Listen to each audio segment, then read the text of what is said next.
Chapter 94. The next day, within the Dark Mage's training fields. The Dark Mage was one of the major majors of the Academy of Magic. The facilities within the training fields were more complete than those of the Necromancy Major, and the area was also more spacious. When Han Shuo arrived at the Dark Mage's training fields, he discovered that a few people had already gathered inside. There were students preparing to take their exams, and others who had nothing better to do but come to watch the liveliness. There was constant noise within.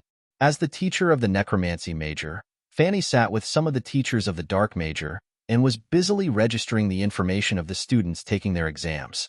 The old witch of the Dark Major, Camilla, was still teaching in the Dark Major's classroom under the supervision of Han Shuo's original demons and hadn't appeared here. Han Shuo looked around when he entered and discovered that Amy and Athena were the only two familiar faces in the Necromancy Major. He walked over to the two girls. You're also here to take your exams? Amy saw Han Shuo walk over from afar and waved a hand in greeting to Han Shuo. Nodding, Han Shuo said, "Yes, I've never been tested before. What aspects do I need to pay attention to?" There's nothing to pay attention to in these kinds of tests. It's just a test of mental strength, and then release a few spells for them to see. Oh, right. Our Necromancy Major also needs to practice controlling summon creatures. There's nothing complicated about it. It's just that advancing to Adept Mage is a bit more complicated. Apart from these basic tests, you also need to understand all kinds of techniques, including some comprehension of magical knowledge, and finally actually complete a mission. You'll officially graduate after passing all of this. Athena flicked a glance at Han Shuo and opened her mouth to explain in detail to Han Shuo. Standing on the outskirts with the two girls, Han Shuo observed for a bit.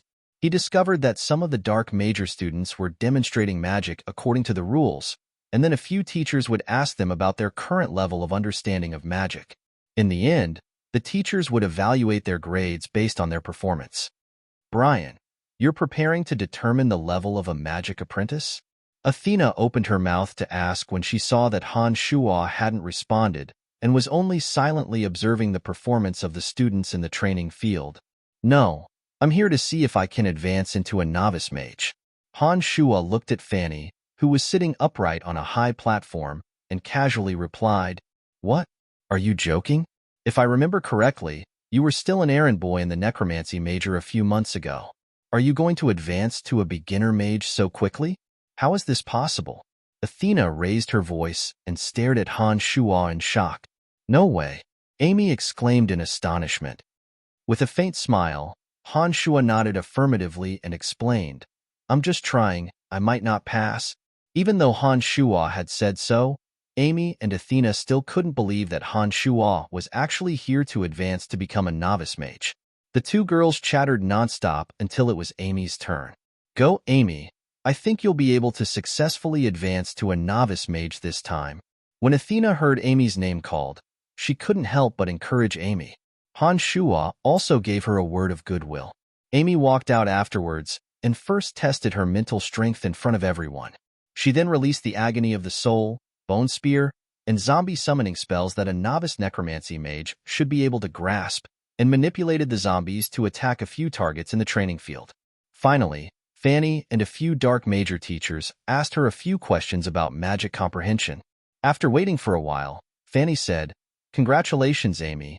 You're a novice mage from today on. Your information in the Magic Association will all be changed today." Athena also walked out of the test amidst Amy's excitement. Athena went through the same steps of the test one by one.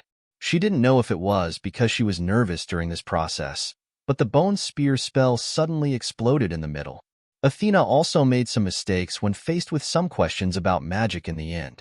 As expected, Athena was told that she couldn't pass this time's test and returned to Amy's side with a face full of dejection. Fanny had already called out Han Shuo's name before Han Shuo could say a few words of comfort. Han Shuo caused a small uproar as he walked calmly into the testing field. The surrounding Dark Major students were all very surprised to see that Han Shuo, who was originally an errand slave, had actually appeared in the Great Hall. They all started whispering to each other, the majority of them holding a mocking attitude as they observed this matter. "Hehe, don't be nervous. Just follow the previous steps and go through them. I believe that with your strength, you should be able to successfully advance to a novice mage. Fanny comforted from above and had Han Shuo walk through the procedures. First was the test of mental strength. Han Shuo gathered his mental strength as he faced a testing stone made of special magical materials. A dark major teacher then held the testing stone to test Han Shuo's mental strength. His mental strength gathered very quickly due to the potential of his brain being unearthed. Previously, when some of the other students experienced the Divine Testing Stone's spiritual power test, the Divine Testing Stone would gradually brighten until it reached a certain brightness before stopping. But Han Shuo's situation was a bit different. In the 2 breaths of time that Han Shuo gathered his mental strength, the dark testing stone didn't go through a gradual process at all. It immediately brightened, and then stopped at a fixed brightness. What's going on? A few dark major teachers in the stands revealed astonished expressions, as if they hadn't expected the testing stone to have such a strange reaction. Mental strength has reached the level of a journeyman mage. Unbelievable. The teacher holding the testing stone was even more astonished as he looked at the numbers displayed on the testing stone and suddenly cried out in surprise. Han Shuo's mental strength dissipated, and his heart clenched when he saw everyone's astonishment. Han Shuo had been worried that his mental strength wouldn't be enough, which was why he'd used his full strength. In addition, Han Shuo hadn't known that the speed at which he could gather his mental strength would be so fast. After hearing Fanny's words yesterday, Han Shuo, who had originally planned on keeping a low profile, could only smile ruefully and say, "Perhaps there's a problem with the testing stone. Why don't you try another one?" "Don't speak nonsense. How could there be a problem with the testing stone?" The dark major teacher holding the testing stone glared at Han Shuo and said with certainty, "His brain has been affected by the agony of the soul magic of the necromancy major before, and he had a period of delirium afterwards. This may have caused his brain to be a bit strange, but I don't think anyone should pay too much attention to it." On the stage, Fanny first glared fiercely at Han Shuo, seeming to blame Han Shuo for showing off, and then smiled faintly as she explained to everyone, "I see. I seem to have heard of this matter as well. Who would have thought that the agony of the soul magic of the necromancy major could produce such a miraculous effect? Quite interesting." The teacher holding the testing stone said with a strange frown, "Teacher Alex, if you're interested, I can also help you cast it once." "Heh, but I can't guarantee that you won't go crazy." Fanny laughed lightly as she teased, "Forget it. I don't have the guts." "All right, this test is over. You can proceed to the next segment." Teacher Alex of the Dark Major didn't say anything else and nodded at Han Shuo. Athena would only make a mistake if she was nervous. However, Han Shuo had also experienced some trials and tribulations, and his willpower was even more extraordinary. He naturally wouldn't show any signs of stage fright. Han Shuo deployed the 3 spells that novice mages should have grasped with great proficiency, without the slightest bit of rusty awkwardness. When the zombie appeared afterwards, Han Shuo's control was clearly a notch better than Amy's. The zombie's movements didn't even seem clumsy in the eyes of the audience, and actually gave off a feeling of nimbleness. Han Shuo had an even easier time dealing with the last questions on magical knowledge. The main questioner was Fanny. Fanny knew the extent of Han Shuo's mastery of magical knowledge and didn't ask much at all. She casually asked a few questions that Han Shuo had asked her 2 days ago and let Han Shuo pass easily. Without any mishaps, Han Shuo smoothly obtained the qualifications of a novice mage. Fanny smiled and said, "Congratulations, Brian. Your information will be registered with the Magic Association from today onwards. You're a true novice mage in the future. Heh. Although there are many novice mages, you'll be able to find a good path in the future. But I think that with your potential, it won't be just that." With Fanny's blessing, Han Shuo confidently left the training grounds and headed straight for the night school.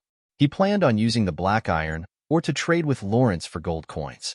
Chu Kanglin's method of urging the 5 elemental zombies to take form required a combination of some special materials. Han Shuo had heard of some of these materials and knew that they were expensive even in this world. This made Han Shuo understand that if he wanted to refine the Earth Elite zombie, he would definitely need a large investment of gold coins. Gold coins had also become a problem that Han Shuo had no choice but to consider. However, when Han Shuo was halfway there, the original demons noticed that Duke, who had been staying in the Wind Major all this time, suddenly left by himself at noon.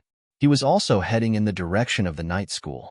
Han Shuo had originally planned on immediately finding Lawrence, but temporarily set aside this thought and used the original demons to observe Duke's movements.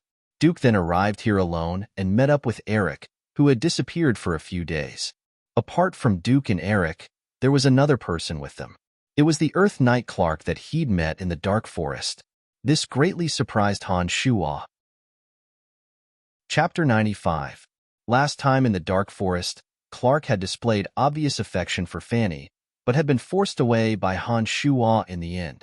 Han Shuo hadn't thought that he'd be able to see him again in the academy a few months later. Duke and Clark were talking in a room within the Knight Academy. The senior swordsman stood guard in front of the door, seeming to be deathly afraid that others would disturb the two.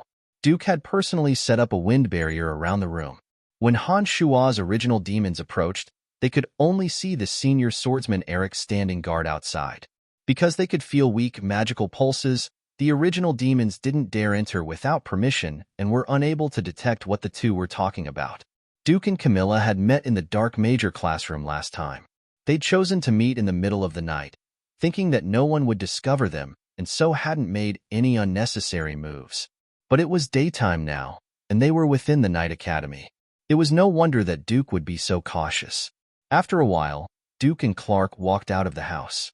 Duke once again followed his original path and left the Knight Academy alone. The original demons followed behind Duke and Clark respectively. They discovered that Duke had once again returned to the Wind Academy, while Clark was in the training grounds of the Knight Academy practicing martial arts. This was the time when the Knight students were practicing their techniques. Han Shuo didn't continue to stay in place to observe and went directly to one of the training fields to find Lawrence according to the location that Lawrence had mentioned. Apart from a variety of weapons in this training field, there were also a few fierce-looking warhorses covered in heavy armor.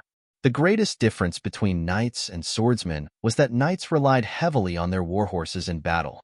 Horsemanship was an important lesson that knights had to master and be proficient in. Knights could make use of the momentum and speed of their warhorses to exhibit even greater strength. Lawrence was clad in bright silver armor and wielded a long spear in his hand. He was flying through the training fields, his warhorse passing over some towering obstacles under his crotch. The long spear in his hand was like a bolt of lightning as it blossomed with the brilliant colors of fighting aura in the air. "Hi, Lawrence." Han Shuo suddenly greeted him with a smile after observing him for a while.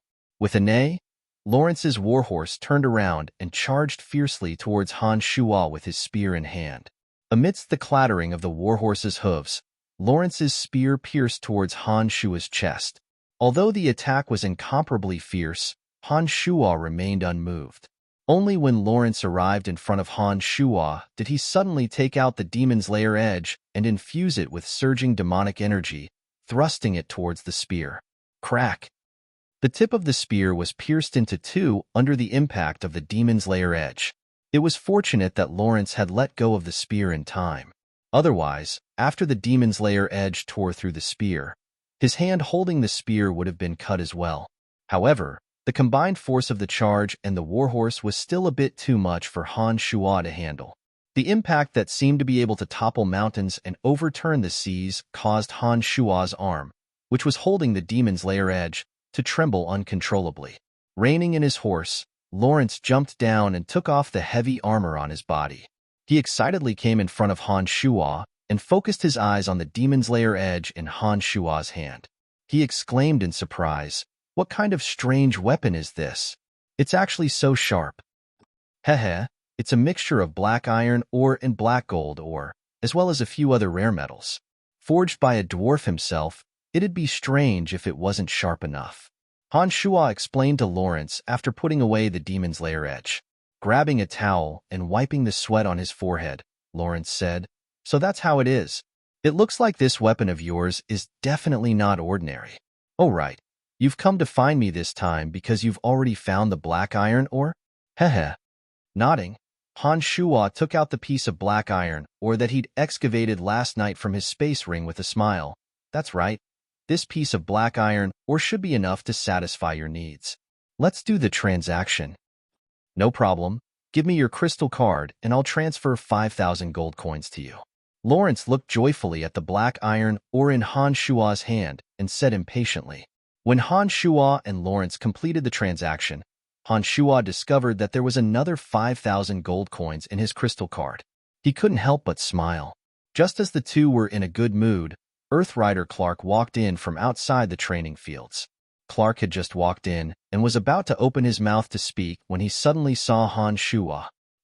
His expression immediately changed as he exclaimed lightly, "It's you." Turning his head to see that Clark had actually walked in, Han Shua was also slightly startled. He smiled and nodded at Clark, saying, "Hello Clark, long time no see.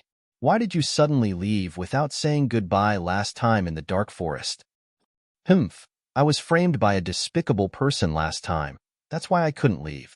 After so long, Clark must have understood the truth of what had happened last time.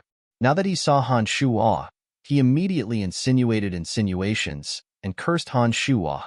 Pausing, Clark looked at Han Shua and said, "Is Master Fanny doing well? I was just about to go greet Master Fanny and express my apologies." "Master Fanny is doing very well. You don't need to worry about her." Han Shua immediately responded with a cold face when he heard that Clark still couldn't forget Fanny. Hey, what's the matter with you two?" Senior Clark, haven't you already graduated? What are you doing here? And how do you know Brian?" Lawrence hurriedly yelled when he saw that the two's words were filled with the smell of gunpowder. "I've returned to the academy this time to investigate the disappearance of my younger brother Claude. My younger brother Claude seemed to have come into contact with Brian in the town of Droll. If I discover that he has something to do with my younger brother's disappearance, I'll make him pay." Clark's face darkened as he spoke to Lawrence and Han Shua. Startled, Han Shua also looked at Clark with some surprise. He hadn't thought that Clark would be Claude's older brother. This meant that this person was also the eldest son of the Griffin Legion's commander. Although Han Shua had killed Claude last time in the town of Droll, Claude had indeed seen Han Shua in the tavern. If Clark was truly determined to investigate, then this matter would truly be a bit tricky. What does this have to do with me? I'm not familiar with Claude, not to mention that his martial arts skills are so superb. What could possibly happen to him? Han Shua's face was calm as he spoke as if nothing had happened. After thinking for a bit, Han Shua said to Lawrence, "All right, I don't have anything else to do. Let's end things here for today." Han Shua didn't wait for Lawrence to say anything after he'd finished speaking and immediately left the training field. He then quickly left the academy and hurried out of the academy. The three original demons that had been in charge of surveillance had no choice but to be recalled back into Han Shua's body due to the distance. Han Shua felt that this matter was a bit fishy after learning of Clark's identity. As the eldest son of the commander of the Empire's Griffin Legion, Clark was actually staying so sneakily inside with an envoy from the Kasi Empire. Although he didn't know what the two had discussed, Han Shua felt that it was better to report this matter to the upper echelons of the Dark Mantle as soon as possible and let them fret over it. There was an enormous manor in the northern part of the city. It was only 300 meters away from the collapsed room that Phoebe had stayed in last time. Han Shua didn't detect anything out of the ordinary from the outside when he arrived with the Dark Mantle iron medallion that symbolized his identity. He knocked on the iron door, and only after a long while did a skinny youth open the door. He first looked Han Shua up and down, then asked in an unfriendly tone, "Who are you looking for?" Han Shua didn't say much and only took out the iron medallion and handed it to the youth. The youth took the iron medallion and glanced at it, then moved to the side to let Han Shua pass. The youth handed the iron medallion back to Han Shua after Han Shua entered. His expression also relaxed as he said faintly, "You've just joined, right?" Chapter 96.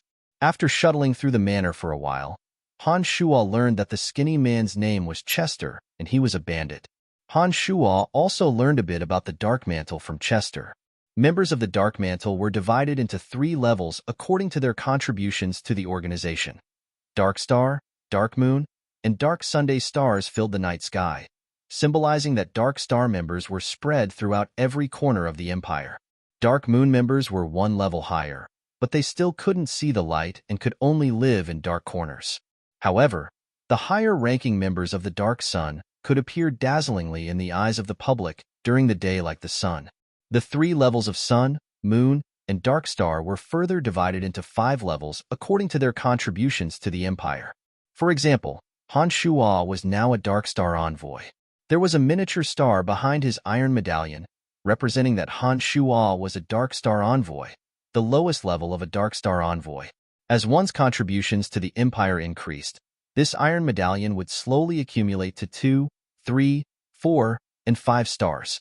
After breaking through to 5 stars, one would be promoted to a Dark Moon envoy. Then, according to the advancement method of a Dark Star envoy, they would advance from Dark Moon envoy to Dark Moon envoy, and so on until the higher-ranking Dark Sun envoys were subdivided in this manner. As long as one could advance to a higher level, not only would their monthly salary increase, but they would also be able to enjoy more privileges of the Dark Mantle. At the highest level, Candide, they would directly take orders from His Majesty the King. They were practically second only to one and above tens of thousands. Glory, splendor, wealth, and rank were all at their fingertips. We're here. This is the place. After traversing a long distance, Chester finally brought Han Shuo to a stop in front of a house in the center. Han Shuo had released 3 original demons to patrol along the way and discovered that there was no one else in the manor apart from himself and Chester. There weren't even any defensive measures set up in the entire spacious manor. This made Han Shuo quite puzzled. This room didn't seem spacious, and Han Shuo didn't find anything special after looking around. He asked Chester with a surprised expression, "What's different about this?" "Heh, of course it's different. Actually, as you can see, the entire manor doesn't have any defensive measures at all. This manor is just a cover. The real Dark Mantle is obviously not here," Chester explained with a smile. Then, he somehow flipped the ground, and a crack suddenly appeared on the flat ground, revealing a bright passage. "So, there is another mechanism. Hee, where does this lead to?" Han Shuo could not help but ask when he saw the passageway appear before him. "Let's go. I'll bring you to the real Dark Mantle base," Chester said with a smile, then jumped down the bright passage and called Han Shuo to come down with him. When Han Shuo also landed, he felt that the ground he was standing on was very soft. He was surrounded by solid walls, and powerful magical fluctuations suddenly came from the passage. Along with a soft sound, the solid wall around them split open to reveal a large door. A very bright passage appeared in front of the two. It was like a maze. Some of the passages in front of them were entangled with each other, and there were already strong magical waves coming from the surrounding walls. There were also many unknown crossbows that seemed to be ready to be fired, their sharp edges pointing at every corner of the passage. "Why do I feel like this is a cave?" Han Shuo looked around and couldn't help but ask. Chester walked out from inside and motioned for Han Shuo to follow him. He explained, "Your feeling is correct. This is empty Ordas behind the Imperial Palace. Unauthorized persons are strictly prohibited from entering this towering mountain. Our Dark Mantle base is within the belly of the mountain. This is where the true security is tight, and there are even Imperial legions stationed around. Our Dark Mantle, as His Majesty's Hand of Darkness, gathers all kinds of talents of the Empire here, and also stores many of the Empire's confidential documents. There have been no accidents for many years, and the security here is not inferior to the Imperial Palace." Han Shuo could feel that the security here was tight, and some of the magical fluctuations in the surroundings obviously contained a strong sense of danger. In such a place, Han Shuo didn't dare release the lowest level of the little demon, original demon. Therefore, he could only rely on his sensitive 5 senses to sense the various dangers hidden in the surroundings. He followed behind Chester and passed through a few passageways. He also encountered a few other Dark Mantle people along the way. Han Shuo could feel the breathing and heartbeats of some stone chambers along the way and knew that there were people inside. "Lord Candide, as one of the 3 heavyweights of our Dark Mantle, I don't have the qualifications to personally bring you to see him. However, I will help you pass on a message. I think that if Lord Candide really brought you in, I think he will receive you." Chester looked at Han Shuo with a bit of envy, as if Han Shuo was extremely lucky to be directly under Candide's charge. I've heard you mention the 3 heavyweights of the Dark Mantle a few times.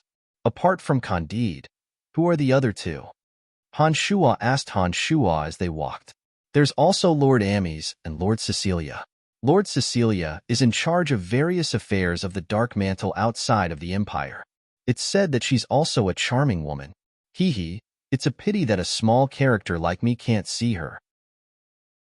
Lord Ames and Lord Candide are both in the Empire, but Lord Ames is mainly in charge of monitoring and investigating the various nobles and high-ranking officials of the Empire. He's a man who lives completely in the public eye in our Dark Mantle. As long as we find out that these high-ranking officials have done anything detrimental to the Empire, we can directly arrest them and report to His Majesty the King. Some low-ranking noble officers can even be directly executed without alerting His Majesty. Therefore, for some of the nobles of the Empire, Lord Ames is their nightmare. Candide is in charge of some other affairs within the Empire, including the excavation and execution of all kinds of enemy spies, obtaining some benefits for the Empire, and eradicating all hidden dangers to the Empire. Chester introduced the 3 heavyweights of the Dark Mantle in detail to Han Shuo as they walked. As Chester continued to describe, the 2 stopped in front of an iron door. After arriving here, Chester signaled for Han Shuo to stop. Then, Chester spoke through a small hole in the iron door. There's a dark star called Brian who requests an audience with Lord Candide. He says that he's directly under Lord Candide's charge. Wait a moment. I'll ask Lord Candide. A cold, emotionless voice came from the small hole inside. After about 2 minutes, the iron door suddenly opened. There were magical fluctuations on a round table in the middle. The voice continued, Brian, come in and stand on the round table. Chester, wait outside the door. When Brian comes out in a moment, bring him out the way he came. All right. Chester responded and then explained in a low voice, when we first came here, we used a short-distance transportation matrix. There are a few similar ones in the belly of the mountain. He'll take you to the place you should go. Nodding, Han Shuo expressed his understanding and got up to walk to the round table with the wondrous magical pattern. A short-distance transportation matrix wasn't difficult to set up. As long as one was an adept mage or above space mage and had sufficient magical materials, they could set it up. But a long-distance transportation matrix, especially one like the one Han Shuo used to travel to the Cemetery of Death in the dark forest that spanned 1,000 miles, wasn't something that an ordinary mage could set up. Not only did it require the cultivation of an archmage or above, but it also required an enormous amount of magical materials.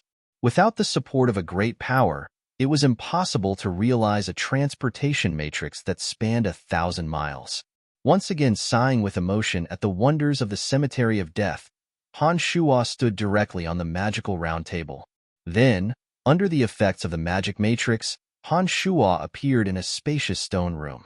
This stone room was decorated very brightly and comfortably, appearing even more luxurious than the Buzzed Merchant Guild. Exquisite magical drawings were carved on the surrounding walls and several paintings of the countryside were hung on the walls. The chandelier above sparkled with a gentle and beautiful light, brightly illuminating the entire stone room. Candide was sitting on a table in front of the stone room, holding a book in his hand and frowning as he flipped through it. When Han Shuo looked around and then looked at Han Shuo, Candide finally put down the book in his hand and looked at Han Shuo with a sinister face. He opened his mouth and asked darkly, "What is it? Have you discovered anything?" Nodding, Han Shuo roughly explained to Candide what he discovered in the last couple of days. This included the meeting between Duke and Camilla, the conversation regarding the Eye of Darkness, and finally the meeting between Clark, the son of the chief of the Griffin Legion, and Duke. Han Shuo also told Candide everything. As Han Shuo spoke, Candide's already sinister and ugly face became even more sinister. After Han Shuo had finished speaking, Candide remained silent, his eyebrows tightly furrowed as if he was thinking about something. After a while, just as Han Shuo was getting a bit impatient, Candide revealed a smile and said to Han Shuo, "Brian, you've done very well, so well that I'm surprised.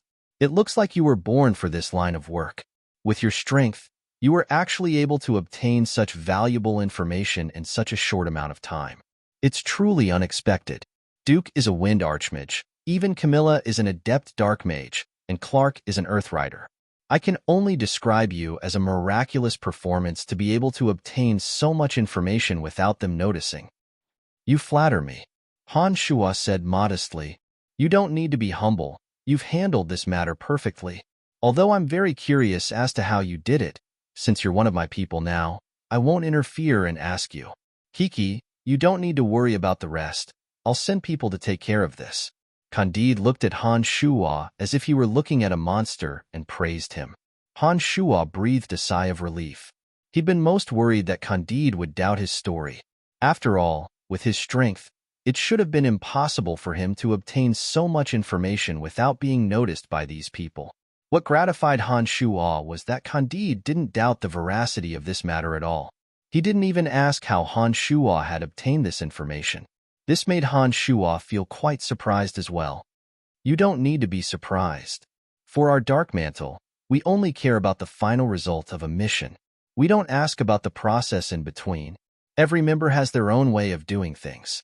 After we assign a mission, it doesn't matter what methods a member uses as long as the result is achieved. Therefore, you don't need to worry about anything. We won't affect your life when there's no mission.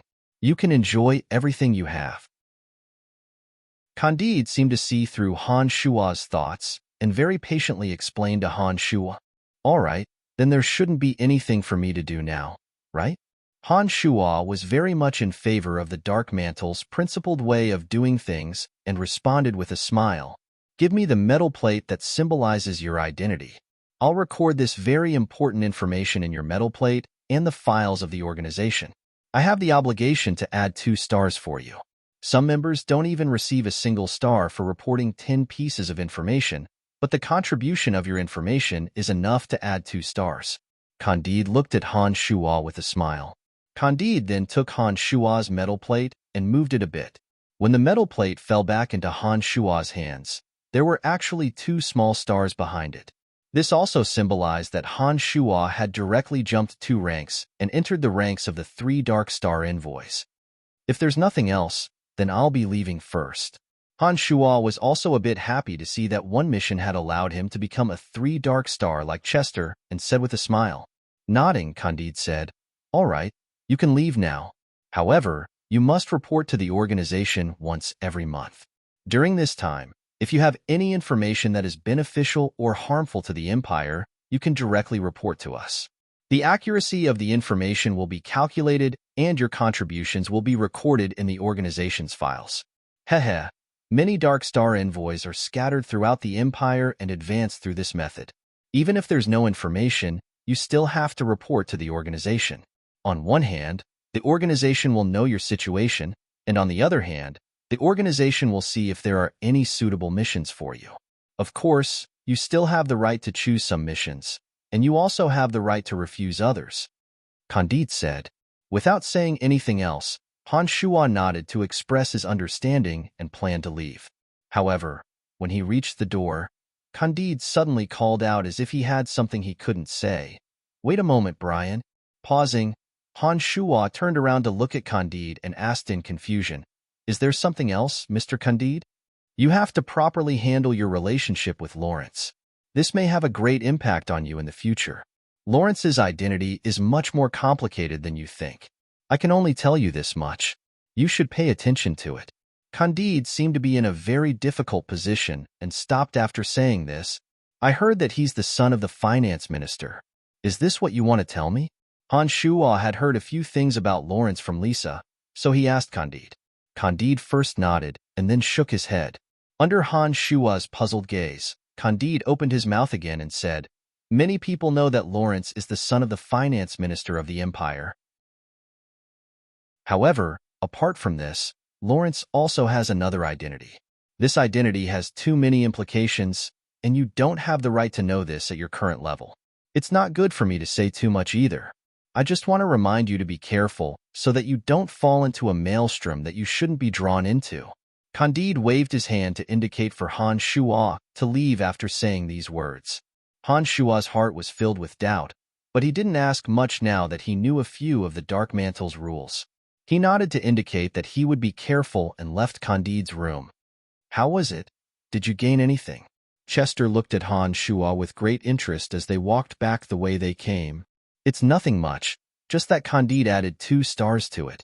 I'm now the same as you, a 3rd-star envoy, heh. Seeing that Chester was so interested, Han Shuo didn't feel that there was anything to hide and smiled at Chester. Chester was incomparably surprised and envious when he heard these words. After the pleasant surprise, Chester shook his head and sighed, saying, "You have Lord Candide's protection. This kind of advancement speed is indeed terrifying. I've been in the Dark Mantle for 3 years and reported over 20 pieces of information before becoming a 3rd-star envoy. You've only been in the organization for less than a week, and you've already become a 3rd-star envoy. Sigh, comparisons really are odious. The treatment of having someone at the top is indeed different." Han Shuo shrugged his shoulders and didn't say much in response to Chester's exclamation. Although Han Shuo had obtained the information through his own strength, there really was no way to explain this kind of thing, so he might as well not say much. "If there's a mission that requires 2 people to complete next time, can you take me with you? Just think of it as giving me a hand?" Chester first sighed, then scratched his head in embarrassment as he asked Han Shuo, finding it a bit difficult to speak. "Sure." Han Shuo agreed readily. "Thank you very much. I'll remember you and do my best to cooperate with you." Chester was overjoyed and his attitude towards Han Shuo became even more enthusiastic. He continuously told Han Shuo about the Dark Mantle situation along the way and sent Han Shuo back to the quiet manor in the northern district. Chapter 97. On the day he returned to the academy, Han Shuo discovered that Camilla had suddenly left the academy in a hurry that night. Han Shuo didn't see Camilla again for the next 2 days. After making some inquiries, Han Shuo heard that something had happened to Camilla's family and that she likely wouldn't be returning to the academy for a while. This was only news on the surface. From what Han Shuo saw, he likely wouldn't be able to see her again in the future. Since she was a spy from an enemy nation, according to the Dark Mantle style, they certainly wouldn't leave her safely in the Empire. Duke and Eric held a secret discussion as soon as Camilla disappeared. They didn't dare to continue staying in the academy and used the end of the exchange as an excuse to immediately leave the academy and return to the Kasi Empire. Clark, who had originally planned to pay a visit to the necromancy major to greet Fanny, also left the academy at almost the same time. As a member of the Dark Mantle, although Han Shuo didn't know exactly what had happened, he was certain that the Dark Mantle had taken control of everything. Otherwise, it would be impossible for all 3 of them to have such strange reactions and disappear in such a short amount of time. Han Shuo spent the next few days in a very relaxed and contented manner. He continuously researched magical knowledge and would immediately ask Fanny about anything he didn't understand. He was always able to obtain the correct answer from Fanny. However, because he had trained his magical yuan to the molded spirit stage, Han Shuo would often unconsciously blurt out some presumptuous words that were buried in his heart in the process of interacting with Fanny.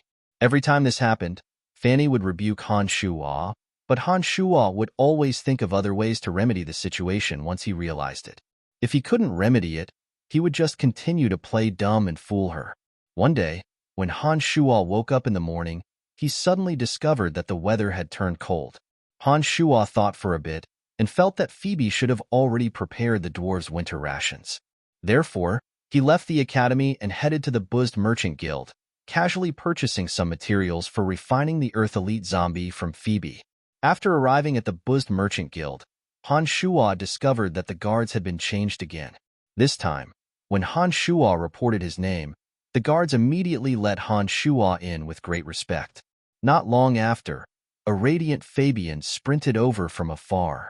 He called out cheerfully from afar, "Hey Brian, long time no see. How have you been?" "Oh, it's great that you're all right, Fabian. I thought that you'd already."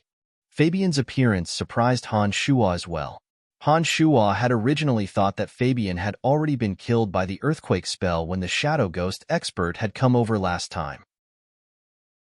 "I hid under the bed when the house collapsed last time.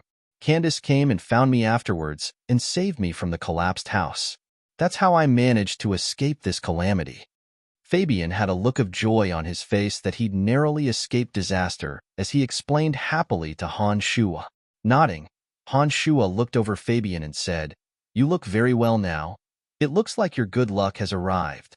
Haha, of course not. But ever since Grover died, the shadow ghost hasn't appeared again. Now that Miss Phoebe has officially taken over the guild, my days with her have been much better. Although Fabian said that he hadn't, the joyous expression on his face spoke volumes of the joy and pride in his heart. Most of the scenery within the Buzzed Merchant Guild hadn't changed, but the guards within had all been changed. As he walked inside, Han Shua suddenly stopped midway and looked at the fake mountain to his left. Han Shua remembered that the last time he and Phoebe had been here, they'd had no choice but to enter the crack in the fake mountain to avoid Ella's pursuit. When he looked at this place again today, he discovered that it had obviously been redecorated. There were suddenly many more pots of flowers in the surroundings, and a rocking chair and table had been placed next to the crack in the fake mountain. It seemed to be used to admire the beautiful scenery around it. Why has this place changed? I don't remember it being like this before. Han Shua looked around in surprise and then turned his head to ask Fabian, you're very attentive. This place has been redecorated according to Miss Phoebe's wishes. Miss Phoebe doesn't allow anyone else to enter this place, and she'll come here alone to bask in the sun, sip tea, and admire the flowers when she's free. However, I don't think that the scenery here is the most beautiful place in the Buzzed Merchant Guild, but for some reason, Miss Phoebe just likes to come here. Fabian had a face full of confusion as he opened his mouth to explain to Han Shua. Looking at the crack that the two of them had spent together last time, Han Shua's heart swayed as he recalled the ambiguous circumstances of the two of them. He thought to himself that Phoebe couldn't be remembering their awkward encounter last time. Could she? When his thoughts traveled here, Han Shua shook his head incredulously and repeatedly thought that it wasn't quite possible. Phoebe was an extremely proud and arrogant person, and her looks were stunning. Add to that the fact that she now held great power within the Buzzed Merchant Guild. She shouldn't be concerned with a mere student of the Babylon Academy of Magic. Fabian had already brought Han Shua to the main hall as these thoughts ran through his mind. Fabian then called for the maids to bring tea and refreshments, and then went to invite Phoebe to come see Han Shua. After a while, Phoebe walked into the hall wearing a clean and simple white training robe with faint traces of sweat on her forehead. She seemed to be a bit thirsty as she picked up an empty cup in front of Han Shua and filled it with tea. Her beautiful eyes focused on Han Shua after a few sips. "You're here for the grain?" Nodding, Han Shua smiled. "Of course. If it wasn't for the grain, why would I come to the Buzzed Merchant Guild?" Pursing her lips prettily, Phoebe rolled her eyes at Han Shua and said unhappily, "Can't you come see a friend like me?"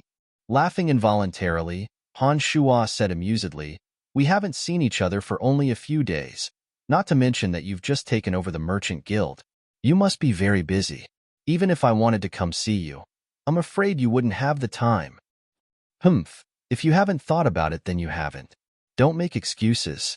Phoebe's elegant and slender neck lifted, seeming to be a bit angry at Han Shua. She then thought for a moment and said, "The grain you need is the size of 2 rooms. Your space ring should be of the lowest quality, and there must be other things in your space ring as well. It shouldn't be able to hold so many things." "That's not a problem. I can come over a few times to move it." Don't worry, I won't find it troublesome." Han Shua had long since prepared to move it many times and smiled faintly at Phoebe. Pausing, Han Shua took out a piece of paper filled with all kinds of materials and handed it to Phoebe, saying, "I need to buy some other materials. Can you see if you can help me buy them?" Looking at Han Shua with a bit of astonishment, seemingly unable to understand why Han Shua had been buying special items recently, Phoebe took the piece of paper Han Shua handed over and murmured, "Ice soil, hot soil, wet soil, blood soil, and something snow, something leaves, something fruit. What are you writing about? I don't understand a lot of it." Knowing that Phoebe might be puzzled, Han Shua smiled and explained, "Ice soil is the soil of extremely cold places. Hot soil is the soil of extremely hot places. It's usually found in places with lava. Wet soil is the soil that's damp all year round and doesn't see the sun. Blood soil is the soil that's dyed red by the blood of soldiers who died in battle after two armies had fought. There's also the ice snow where the ice soil is produced, the lava in the hot soil, the strange black grass that grows in the wet soil, and some tumor-like fruits that grow in the blood soil. Under Han Shua's explanation, Phoebe's expression became more and more puzzled. After Han Shua described some of the things, Phoebe was able to recognize the names of these things. Although the names were different from the ones recorded by Chu Kanglan, they should be the same things based on their shapes and special characteristics. There were also some items that even Phoebe hadn't heard of before. However, under Han Shua's detailed description, Phoebe said that she'd have to ask someone else to know. By the time Han Shua finished listing the 13 materials he needed to accelerate the growth of the Earth Elite Zombie, Phoebe's head was already spinning from Han Shua's string of assorted materials. If this person wasn't Han Shua, Phoebe likely wouldn't have been able to endure it long ago.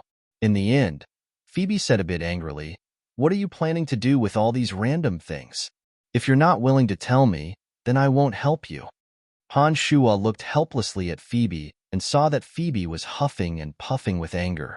He chanted a magic incantation, and the little skull holding the bone dagger appeared in front of Han Shua. Under Han Shua's command, the little skull's body nimbly shuttled through the hall until the bone dagger left his hand and flew straight at Phoebe. Phoebe was startled, and her long sword blossomed with fighting aura, clashing with the little skull's bone dagger. When the bone dagger spun back into little skull's hand, Han Shua opened his mouth to say, "Do you think this little skull is a bit different from the one summoned by ordinary necromancers?" "It's not different, it's simply inconceivable. I've seen the skeletal warriors summoned by necromancers before, but this little skull of yours is like heaven and earth compared to them. I even feel that this skeletal warrior of yours only has the appearance of a skeleton, but it's as if there's a demon hidden within his body. Even I feel a bit scared." Phoebe's expression was grave as she looked at the little skull holding the bone dagger with lingering fear. He used to be an ordinary skeletal warrior, even weaker than the average skeleton warrior, and would only help me throw out garbage bags. But you know that he's different now. After my secret refinement, although he's still a skeletal warrior, he's slowly growing. You've already experienced his power just now. I can only tell you that the materials I need are to refine a zombie as magical as him. Han Shua stared at Phoebe with sparkling eyes as he slowly opened his mouth to speak. No one else in this world could master the method of magical refinement other than him. Han Shua wasn't afraid of Phoebe knowing, not to mention that Phoebe had already seen the magic of the little skull. In addition, Han Shua truly trusted Phoebe, so he simply mentioned it. "Incredible, this is truly incredible. This method of yours will surely revolutionize the magic of necromancers. How did you do it, Brian? You're too amazing." Phoebe's gaze when she looked at Han Shua even held a trace of adoration as she exclaimed softly in excitement. Shrugging his shoulders, Han Shua said, "How I did it is my exclusive secret method. Phoebe, we're friends, so I can tell you these things. But you should know that if others know of this, it may bring me some trouble. So I hope you can keep this secret for me." "You've never told anyone else apart from me?" Phoebe was startled at first, and then suddenly looked at Han Shua with a strange gaze. Nodding, Han Shua said with certainty, "Absolutely not." A faint blush suddenly appeared on her beautiful cheeks as Phoebe happily promised Han Shua, "All right, even if someone threatens me with their life, I won't tell anyone our secret.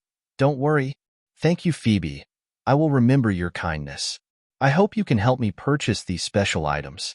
I know that only large merchant groups like yours can travel across cities and travel to various parts of the empire to obtain these items." Han Shua was a bit moved as he spoke sincerely to Phoebe. "No problem. I'll do my best. I think these items will require quite a bit of gold, so you need to prepare enough coins." "Heh, I won't do it for free." Phoebe winked at Han Shua with a bit of a mischievous smile and teased Han Shua. In the beginning, Han Shua had felt that Phoebe had a cold and arrogant personality, and that it was difficult to get along with others. However, as time progressed and the two experienced some things together, he discovered that the cold and arrogant face Phoebe displayed to outsiders. Once she truly opened her heart to someone, She would become quite easy to talk to and wouldn't display any lofty attitude. This made Han Shua truly acknowledge Phoebe in his heart and no longer treated Phoebe as a simple business partner. After spending another hour, Han Shua explained in detail to Phoebe how the special materials were formed and where they came from, and waited until Phoebe had written them all down with a pen. Han Shua and Phoebe filled a space ring with the buzzed Merchant Guild's warehouse with the food he needed, then bid farewell to Phoebe and returned to the Cemetery of Death. Chapter 98. After returning to the Cemetery of Death, Han Shua didn't linger for long and headed back to the dwarves' village. Han Shua finally arrived at the dwarves' village when the sky was about to turn dark. Bennett and the dwarves were still quite cordial. As soon as Han Shua arrived, some of the dwarves took out the few delicacies available for Han Shua to taste. Fruit wine brewed using secret methods had long since filled the cup in front of Han Shua. You haven't been here for quite a few days, Han Shua. How have you been? Bennett looked at Han Shua and said, Thank you for your concern. I've been very well. I've come this time to bring you the food I promised you. Han Shua took out bags of food from his space ring as he spoke. There was some wheat, milk, bread, and even some marinated meat. Oh, my miraculous friend. Our entire village will be grateful for your kindness.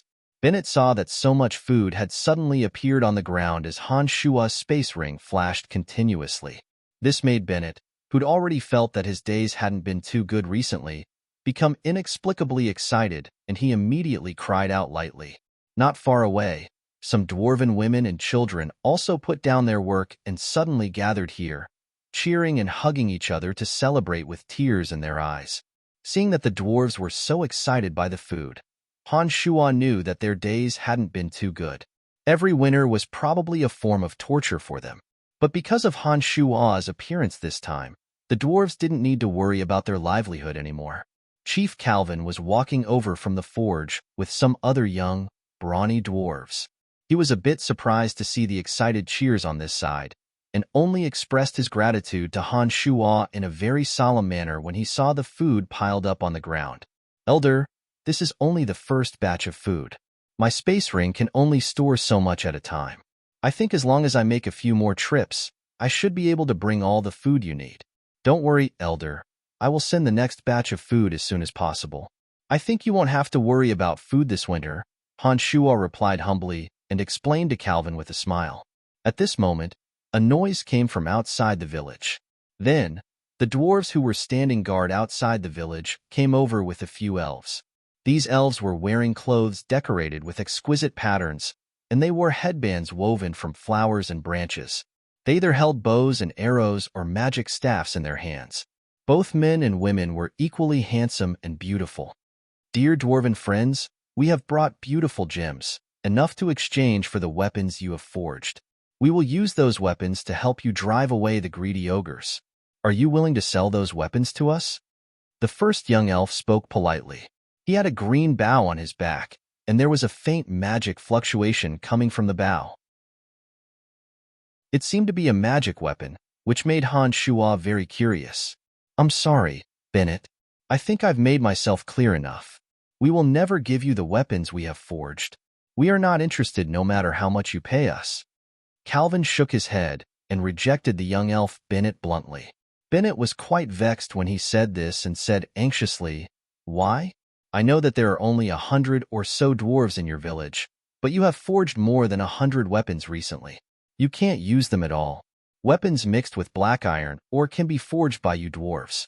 If we elves add magic to them, they will become even more powerful magical weapons. Why can't you use them and aren't willing to trade them to us? Is it because our price isn't high enough? Because we have forged these weapons for our best friend, Han. We have also brought some fruit wine for him. So I'm very sorry, Bennett. I don't think we can trade these weapons to you just because of the gems. Calvin expressed his apologies resolutely to Bennett and then turned his head to call out to Bennett, Bennett, take them with you and bring us the weapons we have forged. Let Han take them all today. Understood, village chief. Bennett responded heartily and then led a few young dwarves towards the forge in high spirits. None of the dwarves paid any attention to the elves' temptations of the gems. May I ask, Is he the Han you speak of? Humans are the most despicable and evil race in the dark forest. You're unwilling to cooperate with the emissary of nature and instead choose to trust a human. Elder Calvin, you can't do this. Bennett immediately complained with boundless grievance when he saw Calvin point at Han Shuo and have Bennett and the others give all the weapons they had forged to Han Shuo. Han is different from other humans. We trust him, and we help each other. So I'm very sorry, Bennett. I don't think we can trade these weapons to you. Calvin was unmoved by Bennett's complaints and said stubbornly. When he'd left the dwarf village last time, Han Shuo hadn't thought of using rations to trade for the dwarves' weapons. It was just that the dwarves had insisted on this in order to accept Han Shuo's rations. Who would have thought that some elves would set their sights on this batch of dwarven weapons mixed with black iron or after a short while?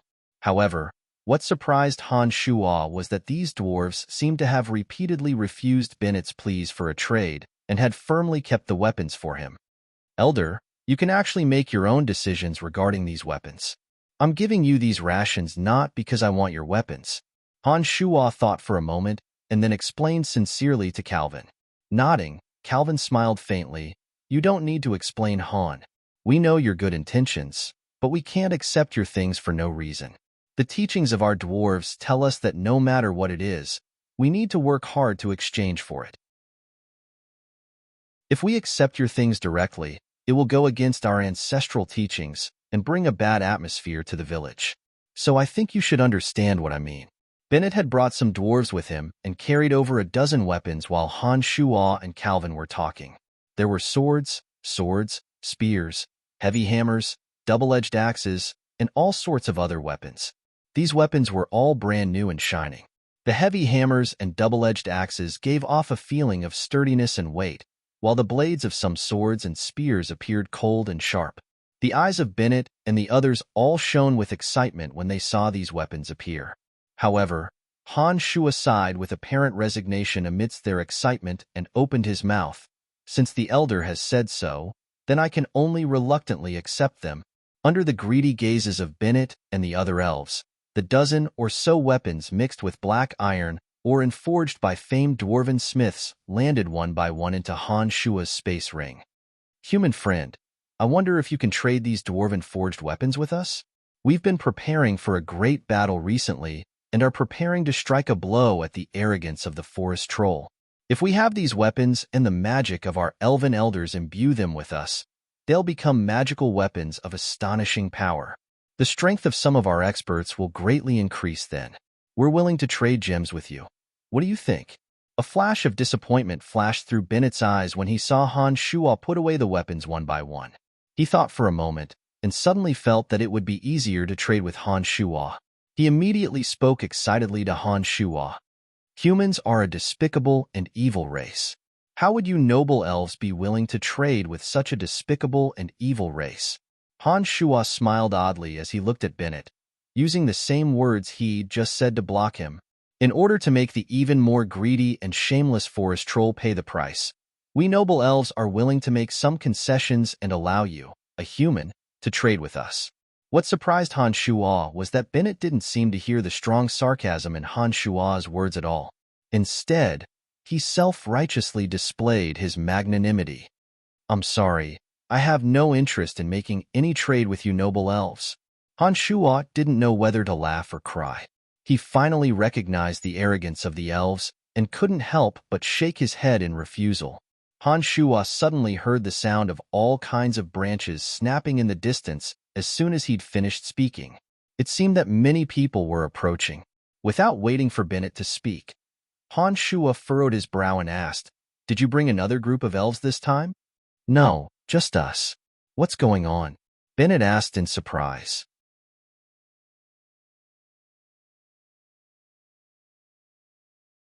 Chapter 99. Look at the power of my magical arrows. Bennett looked disdainfully at Han Shuo and suddenly drew back the bow in his hand. Faint magical pulses emanated from the bow in his hand, and the arrow suddenly burst into flames in midair after it had been shot. It landed in the middle of the forest troll and exploded with intense sparks. 10 or so forest troll were hit by the sparks and set ablaze. 3 of them didn't have time to extinguish the flames and were directly swallowed up by the spreading tongues of fire. At this moment, the two dwarves responsible for keeping watch outside finally walked in with faces full of panic. They started yelling loudly before they even reached the village chief. "Not good, not good. Many forest troll are already heading our way. They're everywhere in the thicket." Bennett immediately left in a hurry under Calvin's orders and kept yelling from some of the small houses in the back, telling all the villagers to pick up their rations and weapons and temporarily ignore everything else. After paying the price of a few more forest troll warriors' lives, the concealment at the entrance of the village was finally cleaned up by the forest troll. The forest troll raised their weapons and charged over with large strides. However, because the range of the crossbow bolts was longer, the forest troll's judgment obviously wasn't accurate enough. The long spears fell in rows in front of the group of people and didn't cause any harm to Han Shuo and the others. While Han Shuo and the dwarves were on guard, a loud shout from the forest troll traveled in from nearby. The forest troll immediately cheered and yelled loudly as they rapidly approached. Through the observations of the original demons, Han Shuo knew that one of the forest troll had already discovered the intersection that the dwarves were concealing. Following Han Shuo's orders, the dwarves, who had the determination to die, retreated from the entrance of the village one by one. The crossbows in their hands continued to fire continuously. In the dense pack of forest trolls' advance, these crossbow bolts didn't have to determine the direction, and they would all hit their targets. The few forest troll that had just entered the area and hadn't had time to push aside the bushes in time were sent flying by the huge impact of the crossbow bolts. One of the forest troll that Han Shuo shot was shot through the chest by the crossbow bolt and nailed into a tree that was as thick as two people's waists. Han Shuo was shocked. He didn't expect the arrow to be so powerful. He couldn't help but look at Bennett in surprise. Bennett also showed timidity at this moment and nodded in agreement with Han Shuo's words. "Yes, I think we should retreat first and wait until I return to the tribe to notify our people. When our people arrive, we'll make these damned scoundrels pay a painful price." Bennett stuck out her tongue and made a face at the female elf's rebuke, then said to Han Shuo confidently, "Did you see just now? The magic arrows that have been enchanted by our elders are so powerful when shot with a magic bow. The weapons forged by the dwarves, if modified by us, can immediately become amazingly powerful magic weapons. This can bring great trouble to the forest troll. You should trade those weapons with us." Han Shuo's body was strong and resilient, so it was quite easy for him to pick up these heavy crossbows. Although the dwarves weren't tall, they were equally strong. These crossbows also appeared quite effortless when they landed in their hands. The forest troll are also the natural enemies of us elves. I'll show them my power this time. Bennett didn't show any signs of fear, but rather spoke with some enthusiasm. Necromancy is the most loathsome of magic. You, a human, are actually an evil necromancer. Bennett seemed to be a bit disgusted when he saw the skeletal warriors and zombie warriors appear and complained. There were only 50 to 60 people in the dwarven village who could participate in the battle. Even with the addition of Han Shuo and the elves, their strength couldn't compare to the forest troll at all. This made Han Shuo understand that the danger this time would be very difficult to overcome. 500 to 600 forest troll are on their way here. It looks like your village has already been exposed. Han Shuo sighed lowly and slowly spoke the truth. "Chief Calvin, I know your village is in the valley. Do you have any other way to leave the valley? No matter how suitable this valley is for you to live in, I think we should withdraw from here as soon as possible. 500 to 600 forest troll is very difficult for us to deal with," Han Shuo advised. However, contrary to Han Shuo's expectations, the little skull with the bone dagger had just appeared at the entrance of the village and hadn't had time to throw out the bone dagger. The forest troll at the very front all revealed excited expressions. They put down the weapons in their hands and raised their hands high in worship towards the little skull, calling out continuously, "Dadera, Dadera, Dadera." The dozen or so dwarves around them seemed a bit dejected after hearing what Han Shuo and Bennett had said. They all put down their weapons and one of them said, "The chief said that we should listen to Han. If Han tells us to retreat, we'll retreat." The first batch of forest troll that had come were a lot more cautious this time, After paying the price of a few gruesome deaths, they first approached with forest troll warriors, and then the priests added magic to their bodies. These forest troll bodies had become more agile and strong, and they immediately began to excitedly uproot the weeds at the entrance. Elder Calvin, has this village already been discovered by the forest troll? Han Shua's face was grave as he turned to look at Calvin and asked solemnly, "Bennett, you shouldn't have wasted such precious magic arrows for these damned forest troll. You know how precious these magic arrows are." A female elf on the side was a bit angry when she saw Bennett show off and scolded Bennett. Han Shua was flabbergasted and froze on the spot. He didn't know why the forest troll were so devoutly worshipping the little skull. Calvin's brow furrowed tightly, and he appeared quite worried. He thought for a while and then spoke to Bennett. "Go gather all the villagers and have them pack their things and leave from the valley behind. We'll stay behind and see if we can bring some punishment to these villains." Based on the coverage of the original Demon's Vision, Han Shua discovered that there were 500 to 600 ogres this time. The forest troll warriors, hunters, and priests were all advancing in an orderly fashion, and their coordination was extremely reasonable. This meant that this wave of forest troll must have come from a large faction. 500 to 600 forest troll paired with enough troll hunters and priests was a force that couldn't be ignored. We should take the time to set up a few simple traps. We'll definitely be discovered at the entrance to the village, but this place isn't very spacious. We can make use of this opportunity to create some trouble for them. Han Shua said calmly when the dark creatures appeared. "What do we do? What do we do?" Bennett waved the metal hammer in his hand and looked at the dwarven women and children not far behind him. He spoke with an expression of extreme worry and helplessness. "Kill." Han Shua roared lowly and didn't wait for the forest troll to enter the village entrance. The crossbow in his hand had already shot out, and some of the dwarves on the side also fired their crossbow bolts and whistled out. Bennett, who had been a bit hesitant before, no longer had any doubts about Han Shua's words at this moment. The group of elves, led by Bennett, didn't show any signs of panic as they pulled out their weapons and wiped them. Bennett held a bow in his hand, looking like he was ready to fight at any moment. Han Shua smiled faintly when he heard Bennett's words. "Since that's the case, then retreat or we'll be in big trouble. There are too many forest troll. I think we should retreat." Han Shua looked at the forest troll that filled the village entrance and understood that the difference between the two sides was too great. He couldn't help but shake his head and sigh. If things continued like this, the shrubbery and tree leaves covering the village entrance wouldn't be able to hold out for long. Han Shua's expression didn't show any signs of panic after arriving here. He chanted an incantation and a few skeletal warriors appeared in front of him, including 2 strong zombie warriors. Dwarves weren't a race that was cowardly and fearful of danger, but they had no choice but to be responsible for the women and children in their village. When danger arrived, the first thing they thought of was how to protect their children and women. Some of the traps set up at the village entrance began to show their destructive power at this moment. The forest troll at the very front all fell into deep holes with sharp wooden branches stuck in them, crying out in pain. The entrance to the village was finally about to be breached with the continuous casualties of the forest troll. "Han, why are you suddenly asking this question? There have been a few forest troll around here a few days ago, but even we don't know if they've discovered something." Calvin started, and then opened his mouth to answer. Seeing that the dwarves had already retreated and that the elves were tactfully standing in the back, Han Shua thought for a moment and summoned Little Skull. He wanted Little Skull to use the 7 bone spurs on his back to bring about one last wave of blood and cause some trouble for the forest troll. Several skeletal warriors and zombies immediately began to dig traps under Han Shua's orders.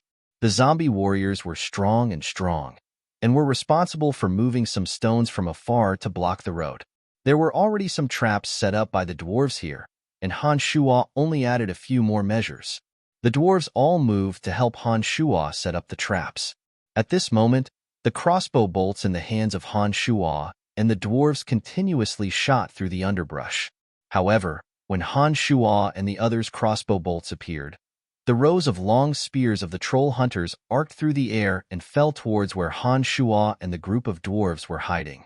At this moment, Bennett had already briefed the dwarves behind him on what to pay attention to. Han Shua's original demons spied on the forest troll and discovered that they were actually heading towards the village entrance.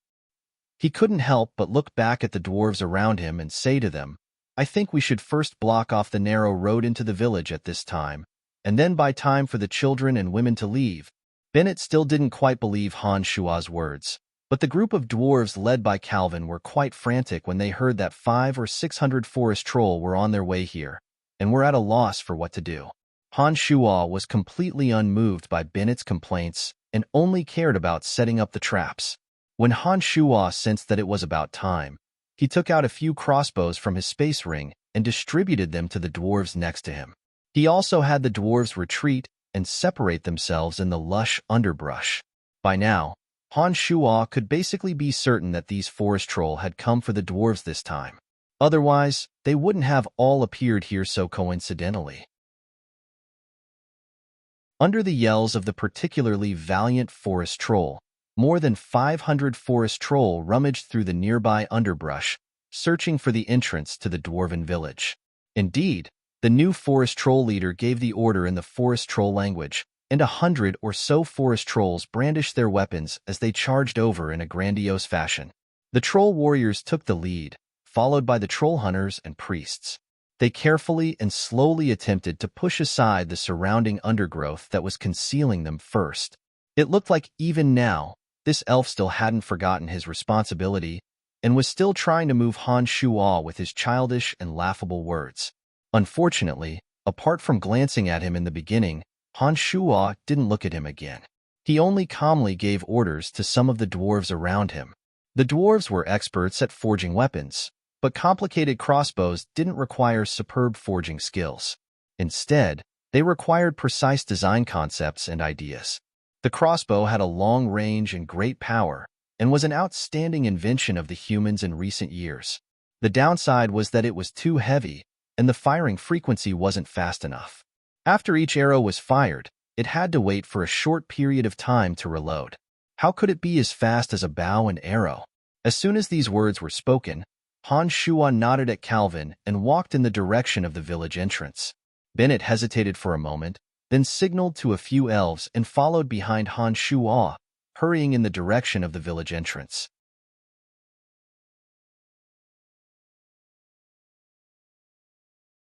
This allowed Han Shua to clearly see where the dwarves were about to retreat to. After a while, there was no one else apart from Han Shua and Little Skull at the entrance to the village. Han Shua's original demon kept an eye on the movements of the dwarves and found that they were crossing an icy river and leaving through a crevice in the slanting valley. "Does anyone know how to speak the common tongue of the continent?" Han Shua walked out from behind and asked in the human tongue after arriving beside Little Skull. The old priest who had been kneeling in front of Little Skull and speaking in the language of the forest troll suddenly looked up at Han Shua and said in the human tongue, "You're with the great goddess Dadera. Why are you a cunning human? Are you sure that he's your Dadera?" Han Shua didn't know whether to laugh or cry and shook his head as he asked oddly. The face of this old forest troll priest was a wretched green, and the skin all over his body was as dry as old tree bark that had weathered many years of wind and rain. He revealed an expression of extreme disdain at this moment and said, "Of course I wouldn't be wrong. This must be the clone of the great goddess Dadera in the mortal world." As the old priest spoke, he took out an ancient scroll from a leather pouch with great care. The ancient scroll slowly unfurled as his withered and yellow hands flipped it. Apart from a few forest troll characters that were difficult to distinguish like tadpoles, there was a drawing of an enormous skeleton with wings on its back. The skeleton was the color of pure white jade, and the wings on its back were bare and without feathers. It was indeed 80 to 90% similar to the bone spurs on the back of Little Skull's head.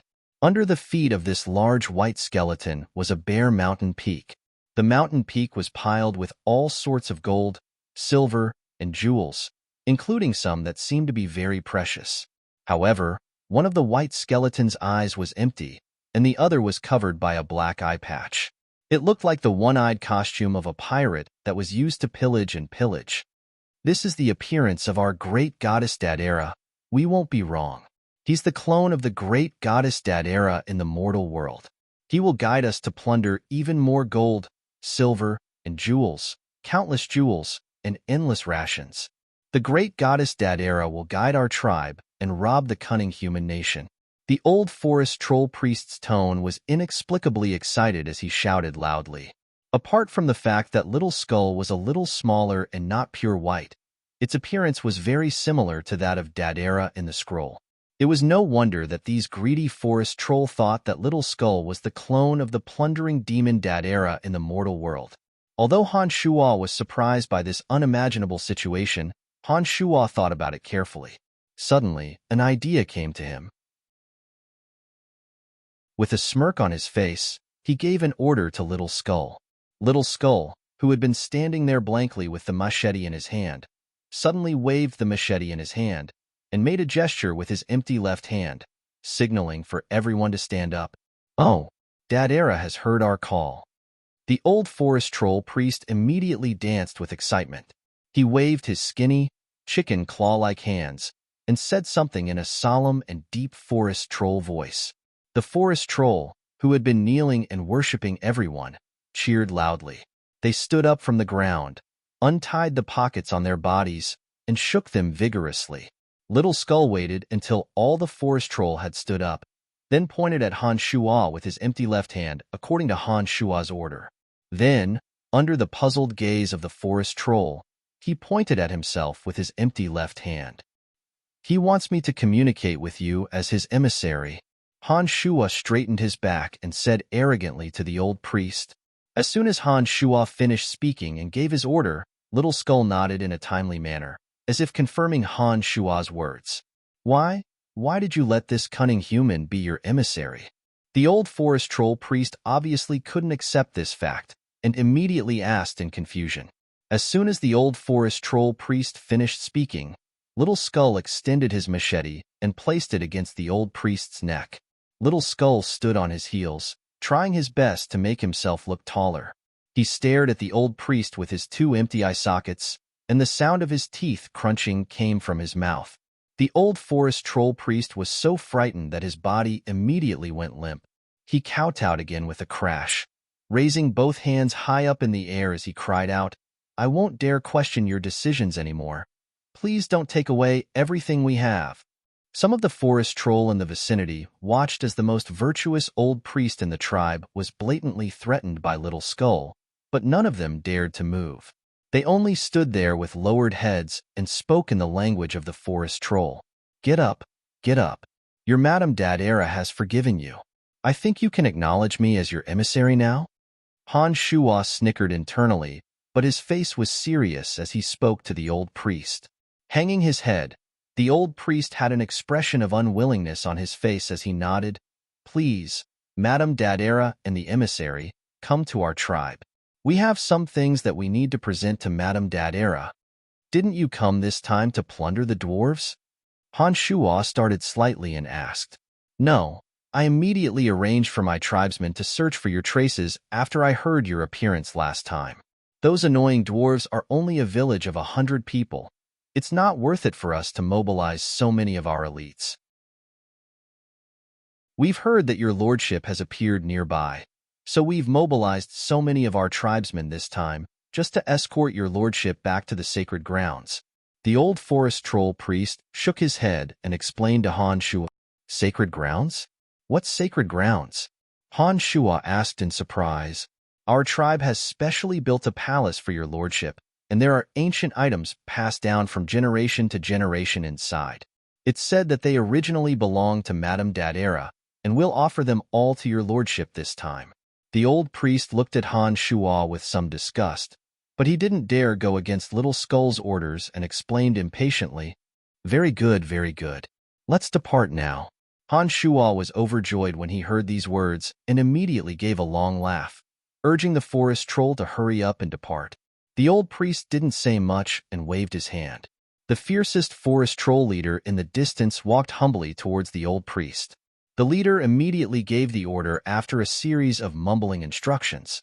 The 500 to 600 forest troll didn't continue to concern themselves with the matters of the dwarves and marched into the depths of the dark forest in a grandiose manner.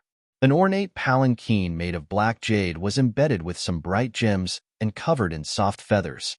For tall and strong forest troll warriors carried the little skull within as they walked into the depths of the dark forest.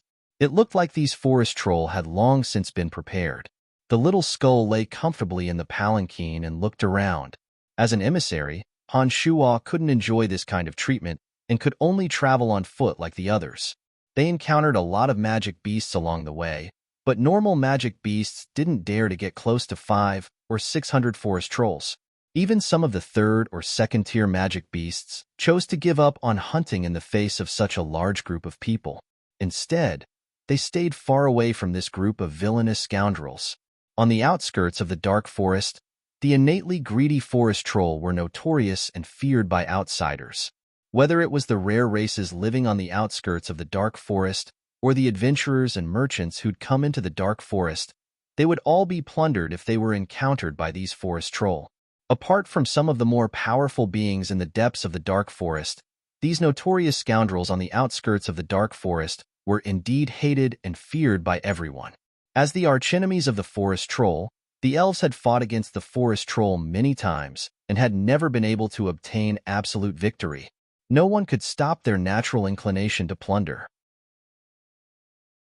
As they gradually approached the depths of the dark forest, even the forest troll, who'd been so arrogant just a moment ago, began to be a bit cautious as they slowly moved deeper into the dark forest, as if deathly afraid of making a big commotion. "Why are you all so timid the deeper we go?" Han Shuo detected the oddity of the forest troll and couldn't help but ask the old priest next to him.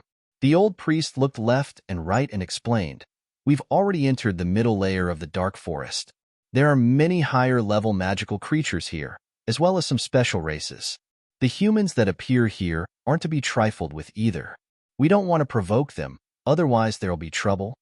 A wave of rumbling sounds traveled from not too far away as a frighteningly tall white stone giant, 6 to 7 meters tall, carried a large tree on its shoulders and walked further and further into the forest. A low hum sounded in the sky as an enormous black shadow passed by. When the shadow landed on the ground, it reflected 2 long, slender necks. That thing that looks like it's covered in lime is the mountain giant. It has a gentle personality and doesn't like fighting, but it'll be a disaster if you provoke it. The one that flew by just now is the lowest level twin-headed dragon.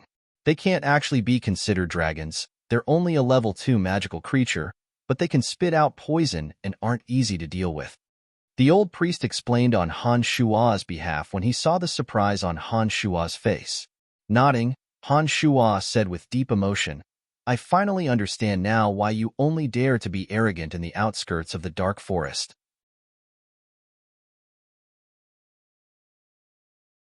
Chapter 101. Following behind the old forest troll priest, the group carefully made their way into the depths of the dark forest.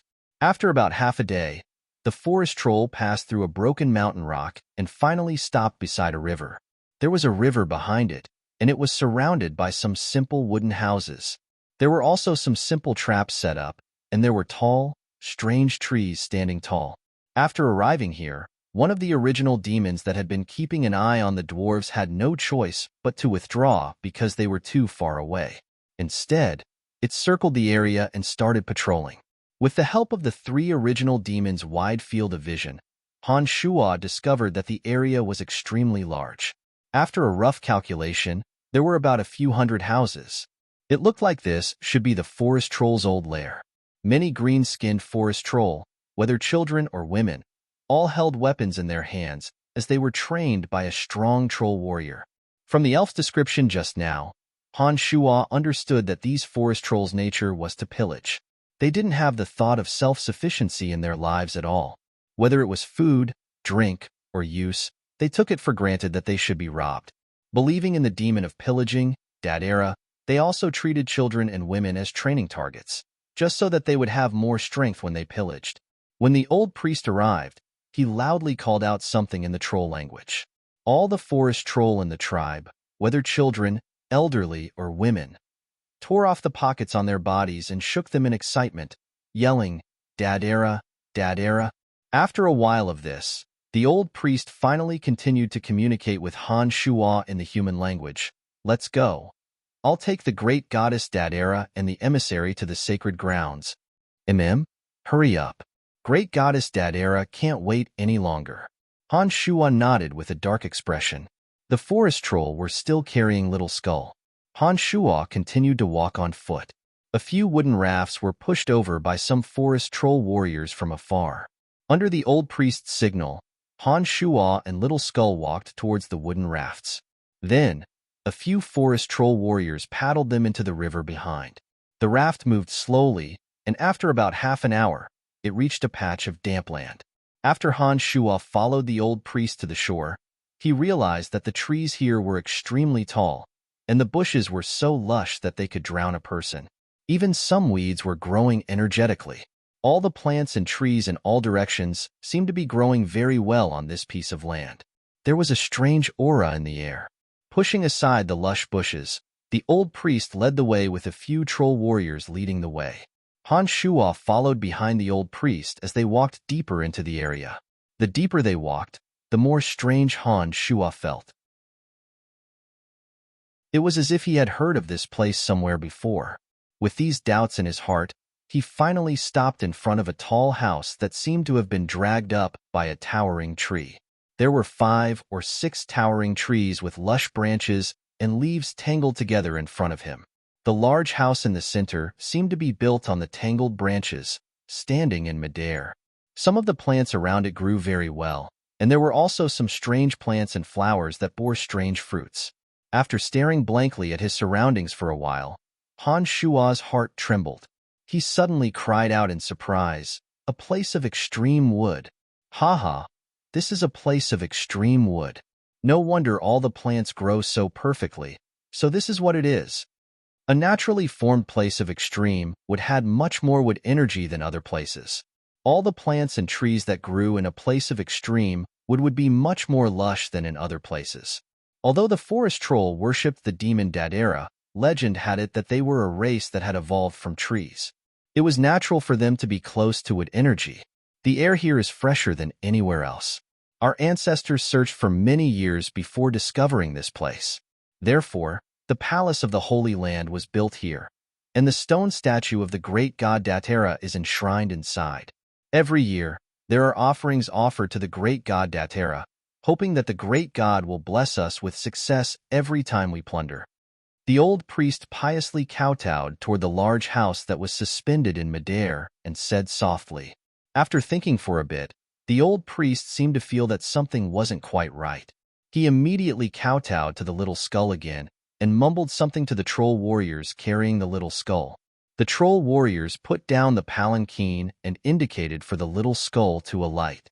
At this moment, Han Shuo's heart was completely occupied with the Wood Elite zombies' whereabouts. He was so excited that he forgot to continue giving orders to the Little Skull. The old priest pleaded for a while and discovered that the Little Skull was still sitting motionless in the palanquin.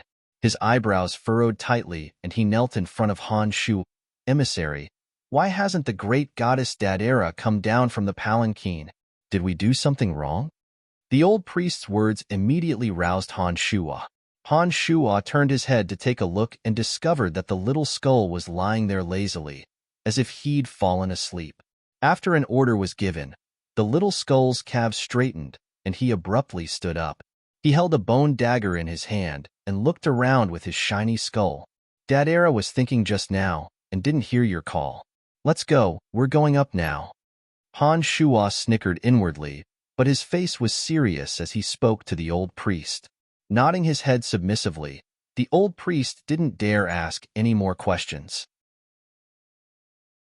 He walked to the back of one of the towering trees and pulled on a soft ladder woven from tree branches, climbing up.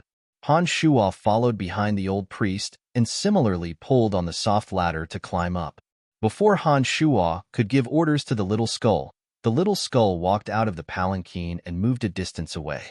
Then, to everyone's surprise, the Little Skull's 2 calves abruptly straightened, and the 7 bone spurs on his back flapped chaotically. He actually shot up into the sky and landed in front of the floating house in front of Han Shuo and the old priest. Standing in front of the big house, the Little Skull's body swayed for a moment before he slowly steadied himself. He then shook his head and directly opened the door to enter the house. The sound of things being turned over could be heard from inside. Dad-era, Dad-era. The old priest had a face full of excitement as he started to yell again. Finally, the old priest and Han Shuo climbed up the stairs in front of the big house. The other forest troll were standing outside and waiting. No one else was allowed to come up. Han Shuo followed the excited old priest into the house and immediately saw a huge stone skeleton statue in the middle. This stone skeleton statue was exactly the same as the one Han Shuo saw on the old priest's ancient scroll. The only difference was that this giant skeleton with an eye patch was holding a weapon that looked like the Grim Reaper's scythe in its right hand and a huge sack in its left hand. The sack was bulging as if it was filled with loot. The inside of the house was bright. The wooden walls were inlaid with various colored gems, and gold jewelry could be seen everywhere on the floor. The current Han Shuo was not someone who didn't know what was good or bad. The gems on the wooden walls were all shining brightly. They were definitely priceless items. There was a jade table with some cups and bowls that were either made of fine jade or gold. Han Shuo was dazzled by the sight. The huge stone skeleton statue was in the middle of the house. The little skull was holding a bone knife in one hand and touching his smooth skull with the other. He kept walking around the huge stone skeleton statue. From time to time, he would touch the featherless wings on the back of the huge stone skeleton statue. Then, he would touch the 7 bone spurs on his back. He seemed to be very confused as to why this huge stone skeleton statue looked so similar to him. However, compared to the stone statue, the little skull was almost half the size. A little skull standing next to a huge skeleton looked a little strange. After Han Shuo and the old priest came in, they saw the puzzled little skull walking around the stone statue of the demon Dad-era. Han Shuo observed the little skull and suddenly found that the little skull's movements were very human-like. This surprised Han Shuo so much that he didn't give any orders to the little skull.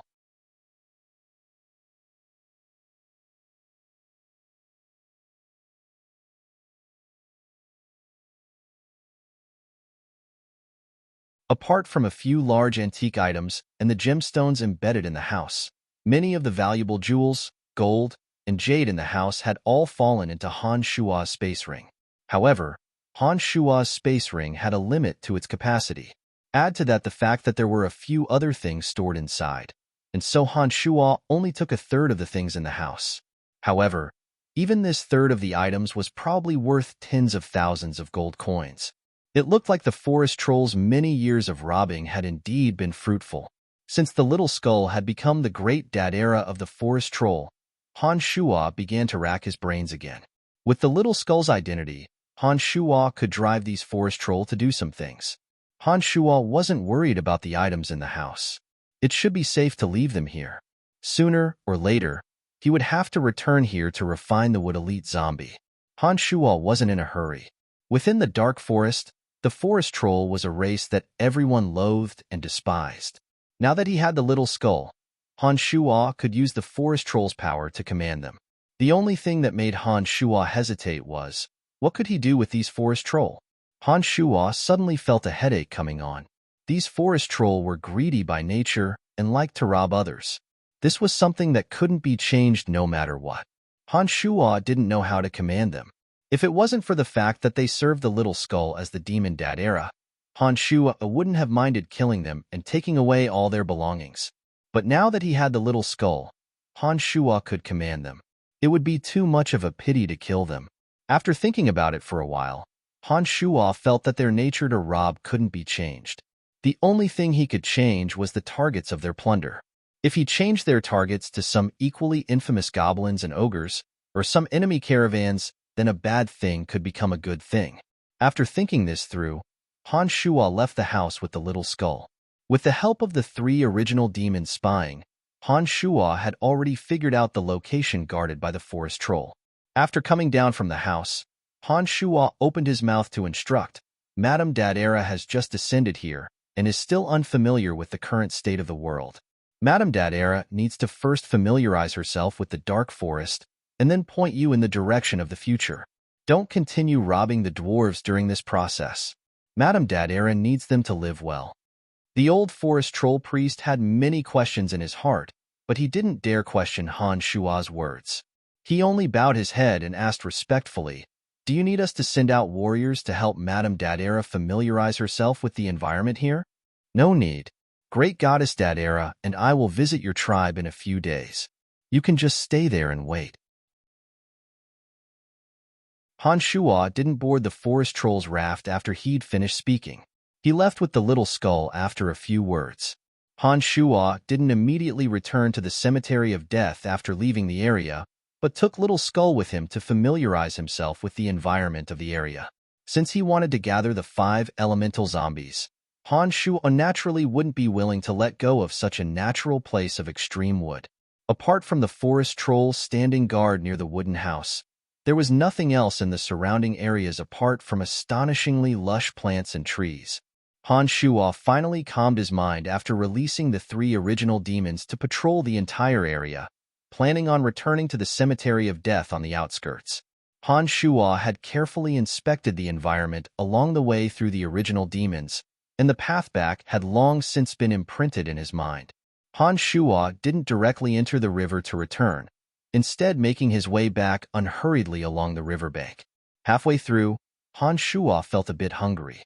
He looked at the strange fish in the clear river and had a thought. The demon's lair edge whizzed out and fell into the river according to Han Shua's will. It pierced through 2 large fish and landed back in Han Shua's hands. Little Skull left with the bone dagger under Han Shua's command, returning with a pile of wood in his hands after a while, nimbly propping up the frame. With Han Shua's flint, the 2 large fish had already been propped up by Han Shua. He casually took out spices from his space ring and sprinkled them on the roasted fish. An alluring fragrance slowly spread out. A black shadow flew over from the distant sky. A strong wind blew past, causing Han Shua's clothes to flutter. An unpleasant stench assailed his nostrils, causing a feeling of disgust to rise in Han Shua's heart.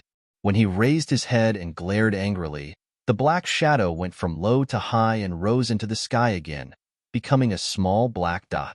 "Damned stinky bird. So disgusting." Han Shua cursed and flipped the 2 almost cooked fish. At this moment, the black shadow flew down from the distance with a whistling sound and landed not far from Han Shua's head, suddenly rising into the sky again. However, Han Shua, who was now on guard, saw the appearance of the black shadow this time. It was a harpy with the body of an eagle, but the face of an ugly woman. The harpy and the deep-water venom python were both level 3 magical creatures. She had the face of a human, but couldn't make a human sound. Her body carried a foul stench all year round, and she liked to eat human corpses. As long as the harpy had her eyes on you, she would continuously probe you until she found the right opportunity to suddenly fly over your head and use the stench on her body to make you dizzy. Then, she would use her sharp claws to tear apart your skull and eat it. Within the dark forest, because the harpy had the ability to fly quickly, it would be a great headache to be targeted by her. When Han Shua discovered that he'd been targeted by the harpy, he couldn't help but look coldly at the harpy sitting cross-legged in the sky and snorted lightly, "You're courting death." Maintaining his posture of roasting fish, Han Shua turned a deaf ear to the harpy's incessant probing in the sky. Little Skull next to him gripped the bone dagger and appeared a bit restless, seeming to want to fly into the sky and take down this annoying harpy. However, he didn't make any rash moves under Han Shua's reassurance. At this moment, a few figures slowly appeared in the distance. These people looked like they belonged to a young adventurer team. There were mages, archers, and warriors in the team. There were 6 of them in total. They looked at the harpy sitting cross-legged above their heads and cursed lowly at how annoying the harpy was. Han Shua had been concentrating on dealing with the harpy when he heard their curses. He suddenly realized that the harpy's original targets seemed to have been them, but had suddenly changed targets when she saw that he was alone and tried to eat him first. One of the swordsmen discovered Han Shua when he smelled the aroma of roasted fish and pointed at Han Shua to his companions. The group of 6 young adventurers, both male and female, hurried towards Han Shua.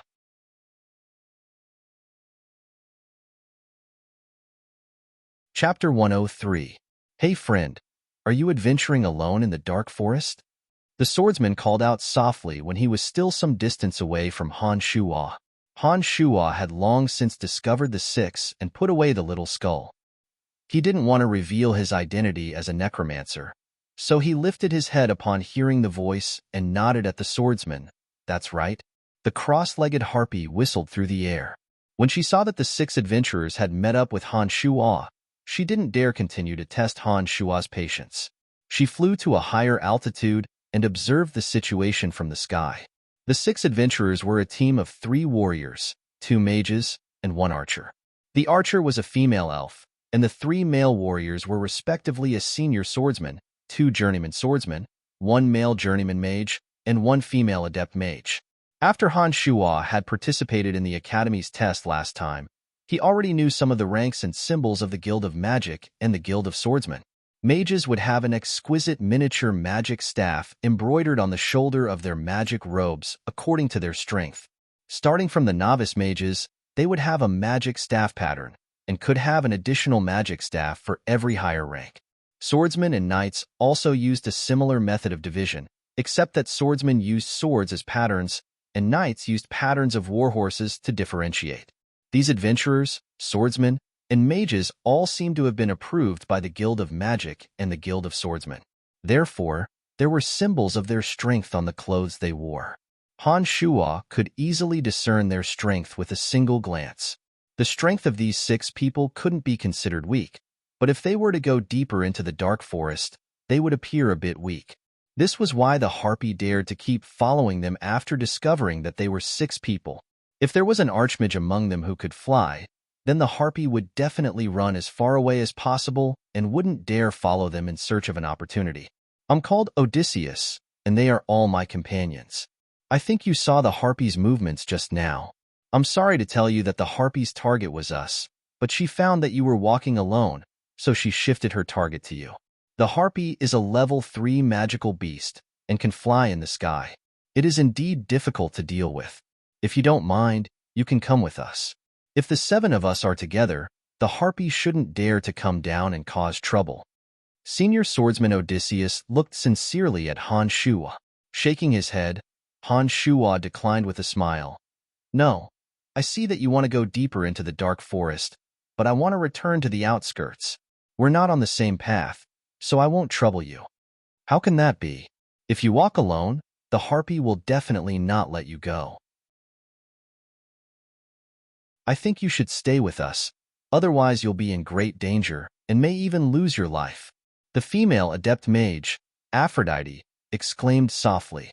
After Aphrodite's words, the others also tried to persuade Han Shuo, but Han Shuo didn't agree to leave with them.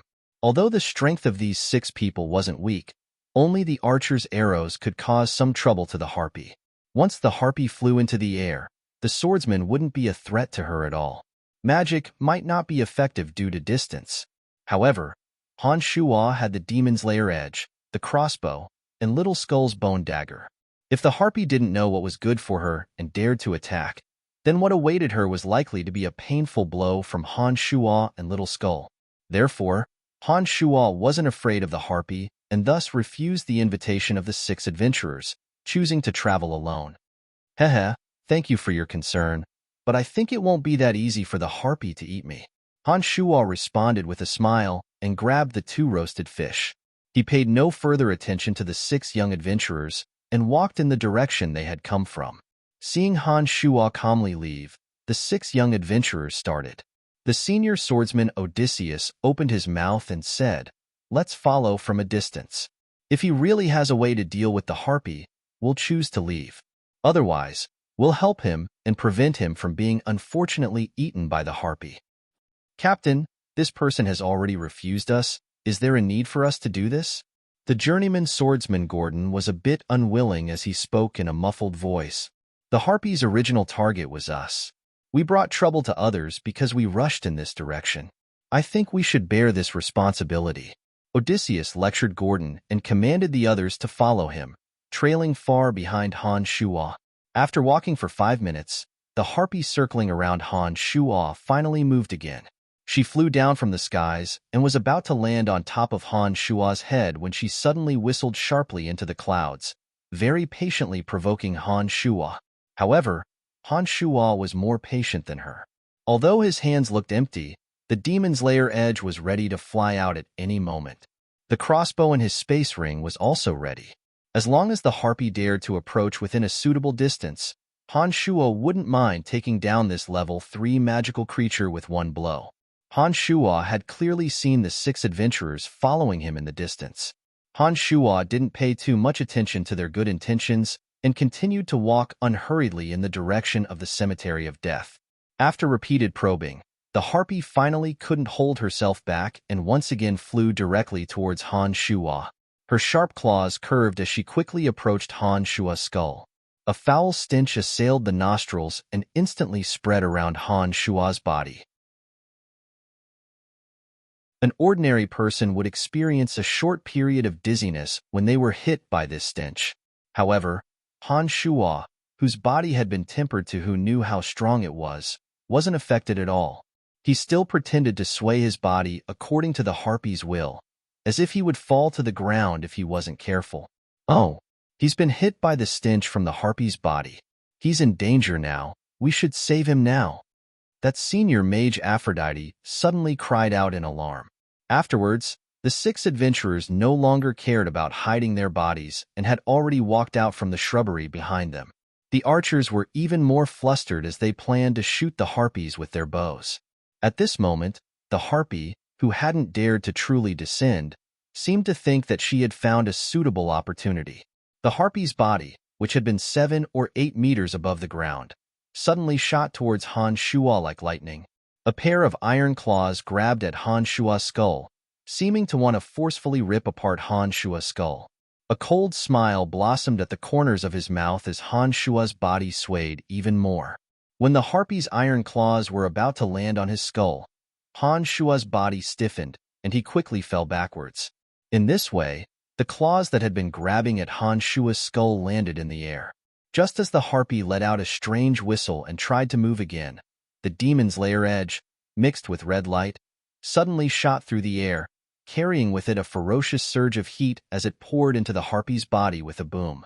A low, mournful cry rang out as the harpy flapped her wings in an attempt to quickly leave the ground. At this moment, the strong crossbow was already in Han Shua's hands. He aimed at the harpy's slender neck and shot viciously. The harpy, whose body had blossomed with red light, cried out in agony. She couldn't stabilize her body at this moment and didn't notice that an even more fatal attack was nearing. After the crossbow arrow powerfully pierced through her neck, it sent her body flying backwards. Her neck maintained the posture of tilting backwards as she fell to the ground with a boom. Oh my God! He killed the harpy. Swordsman Andrew, who'd hurried over quickly from the distance, couldn't help but cry out in surprise when he suddenly discovered that the harpy's enormous body had fallen to the ground. He seemed to be in disbelief. The other adventurers who'd been chanting incantations or preparing to shoot also stopped what they were doing and looked at the harpy in the distance, flapping her weak wings weakly. Their expressions were all astonished. Under Han Shua's will, the demon's lair edge sank into the harpy's body and used the magical flames of the mystical glacial spellfire to incinerate the harpy's innards. No smoke appeared, but the harpy's body quickly turned into a charred mess. A strong smell even traveled a great distance. Standing up and patting off the dust on his body, Han Shua walked in front of the completely dead harpy. He held his breath as he summoned the demon's lair edge and stripped the level 3 magical core from her body. He then cut off her 2 iron claws and put them into his space ring. Level 3 magical beasts weren't actually that easy to deal with, otherwise the 6 adventurers wouldn't have such a headache. The harpy had always relied on the stench in her body and the advantage of sitting cross-legged at a high altitude to be successful in every endeavor. It was a pity that her 2 advantages weren't of any use when facing Han Shua this time. She had instead become the target of Han Shua's exploitation in the end. Add to that the fact that the demon's lair edge was incomparably sharp and could travel according to Han Shua's will. This was the reason for her quick and tragic death. Hey friend, you're indeed very strong. It looks like our worries were indeed unnecessary. Odysseus finally walked in front of Han Shuo in the distance and chuckled merrily at Han Shuo.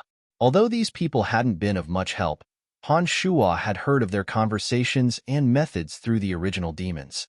He felt that these people were quite good. Now that Captain Odysseus had said this, Han Shuo nodded with a slight smile. I was actually just lucky. My true strength isn't even as good as yours. Hehe, you're too modest. Odysseus obviously didn't believe Han Shuo's words and responded politely, Captain, since he's no longer in danger, I think we should continue into the depths of the southern side of the dark forest and search for the fruit of Dagmar. Gordon walked over from afar and urged Han Shuo on.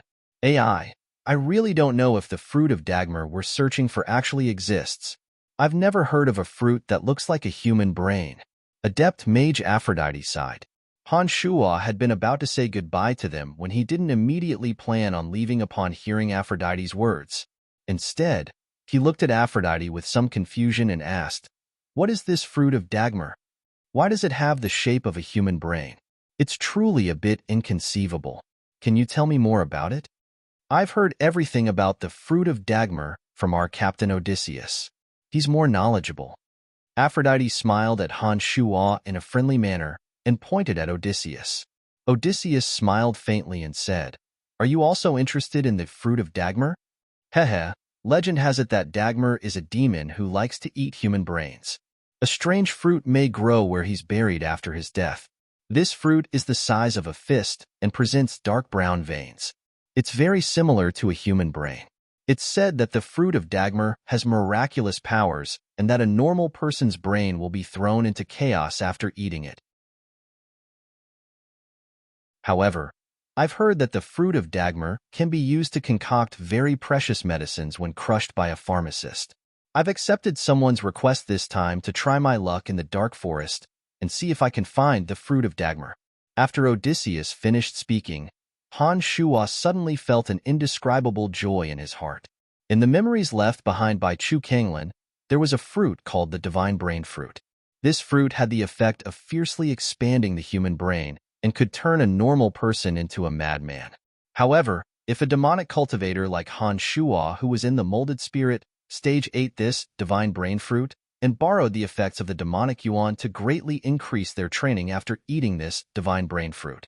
Han Shuo hadn't originally considered this at all, because Han Shuo thought that the divine brain fruit shouldn't exist in this world.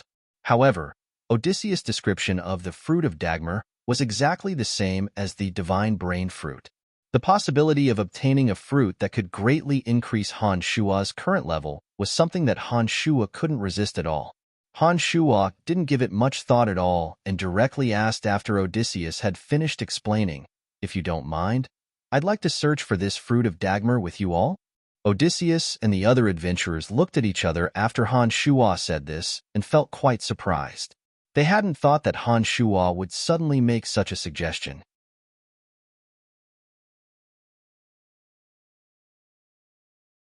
Chapter 104. We actually don't hold much hope for the fruit of Dagmar. We're only trying our luck this time in the southern depths of the dark forest. We only know that someone has seen this fruit in one place. Whether or not that fruit is the fruit of Dagmar, and whether or not it's been taken by others, we can't be sure. Have you really decided to go on this unknown adventure with us? Odysseus looked at Han Shuo and explained seriously to Han Shuo, then asked Han Shuo. Han Shuo knew that the group probably didn't have much confidence after hearing Odysseus' words. However, Han Shuo felt that there didn't seem to be much to do at the moment. He'd return to the cemetery of death and continuously train and improve himself. But if he was lucky enough to obtain the divine brain fruit, then Han Shuo's molded spirit level of magical yuan would greatly increase. The increase in this level would also mean that Han Shuo's mental strength would also benefit. Therefore, Han Shuo thought carefully and felt that it was worth it to take this risk with them. Nodding, Han Shuo looked at Odysseus and responded affirmatively, Yes, I want to go with you to the southern depths of the dark forest. However, if we really do discover the fruit of Dagmar, I hope to obtain one. Since you're so insistent, we're very happy to have you join us. I'm actually just trying my luck with the fruit of Dagmar and don't hold much hope.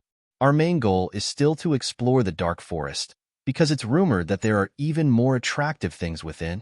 Hehe. If we can obtain the fruit of Dagmar, we only need one to complete our mission. We can give the rest to you, Odysseus said with a smile.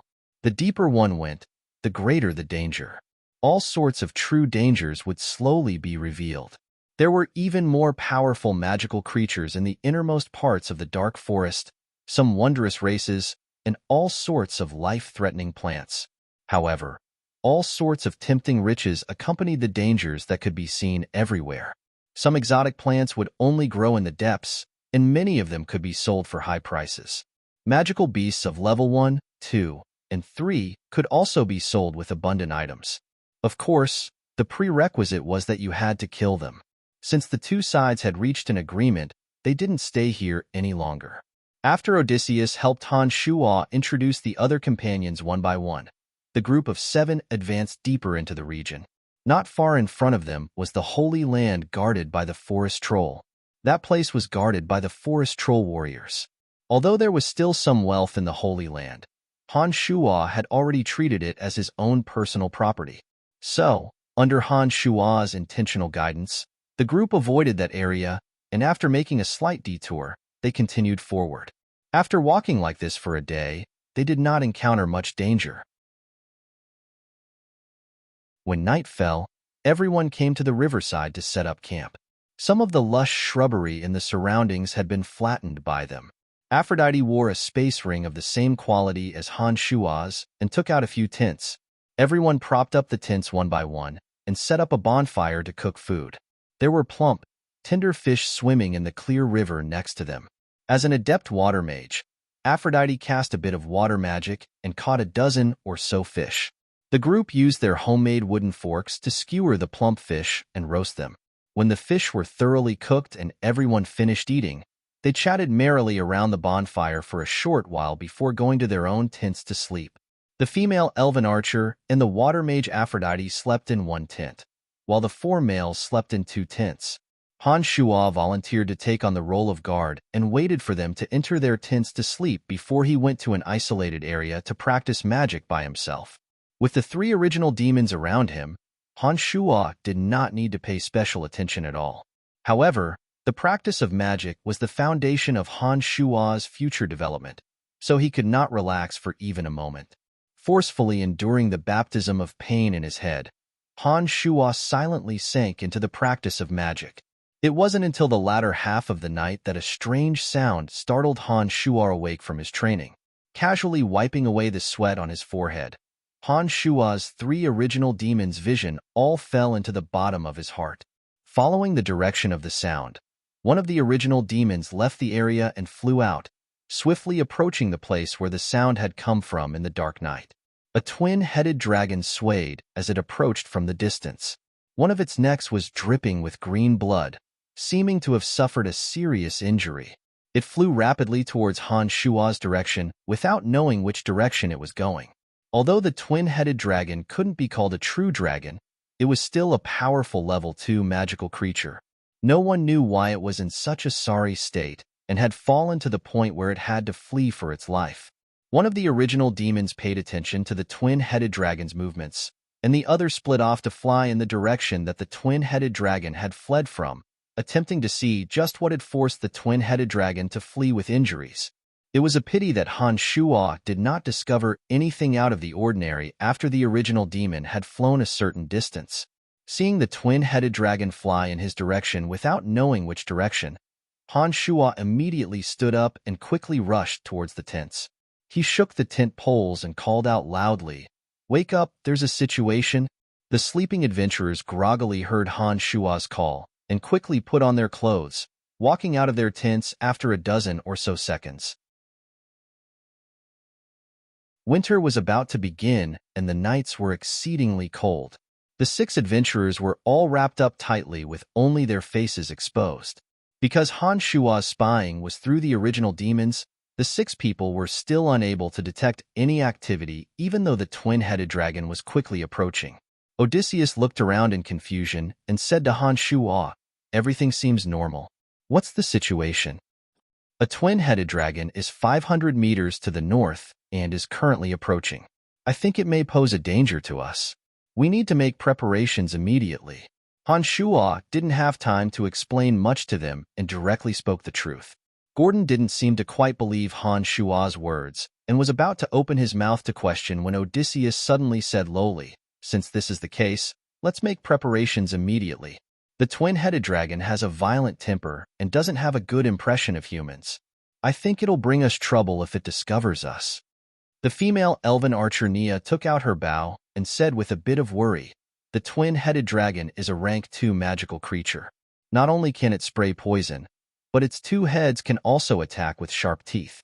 It won't be easy for us to deal with it." Han Shuo took out his crossbow and climbed into a nearby large tree. He spoke quickly, "Don't worry. This twin-headed dragon has already been injured and can't even fly. If we prepare properly, it won't be able to escape at all." The group looked at each other after Han Shuo's words, and all revealed expressions of pleasant surprise.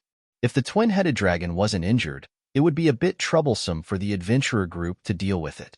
But if it couldn't even fly after being injured, this meant that the twin-headed dragon's injuries weren't light.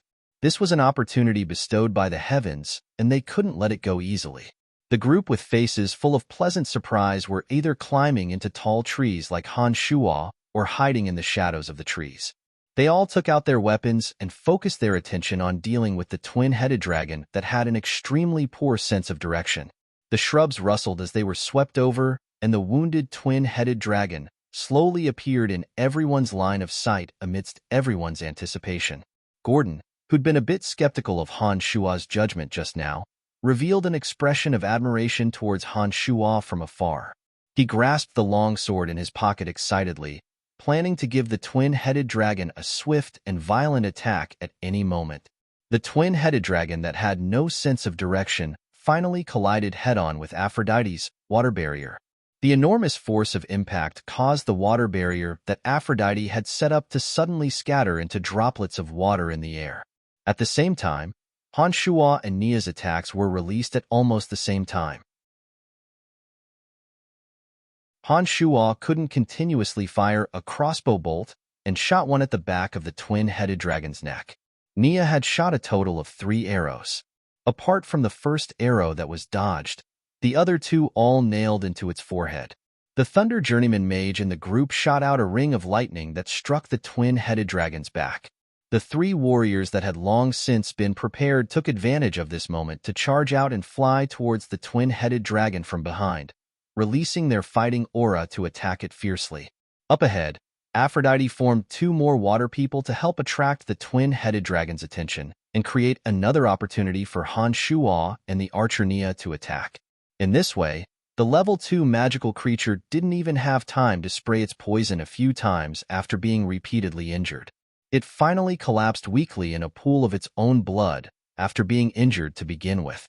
The adventurers were all ineffably excited when they saw that they'd killed the twin-headed dragon. They walked out of their hiding places with cheers and started preparing to harvest the spoils of war from the twin-headed dragon's body. At this moment, Han Shuo's expression suddenly changed drastically as he abruptly yelled out, "Hurry up and leave this place. The fellow chasing the twin-headed dragon is coming. We have no chance of victory."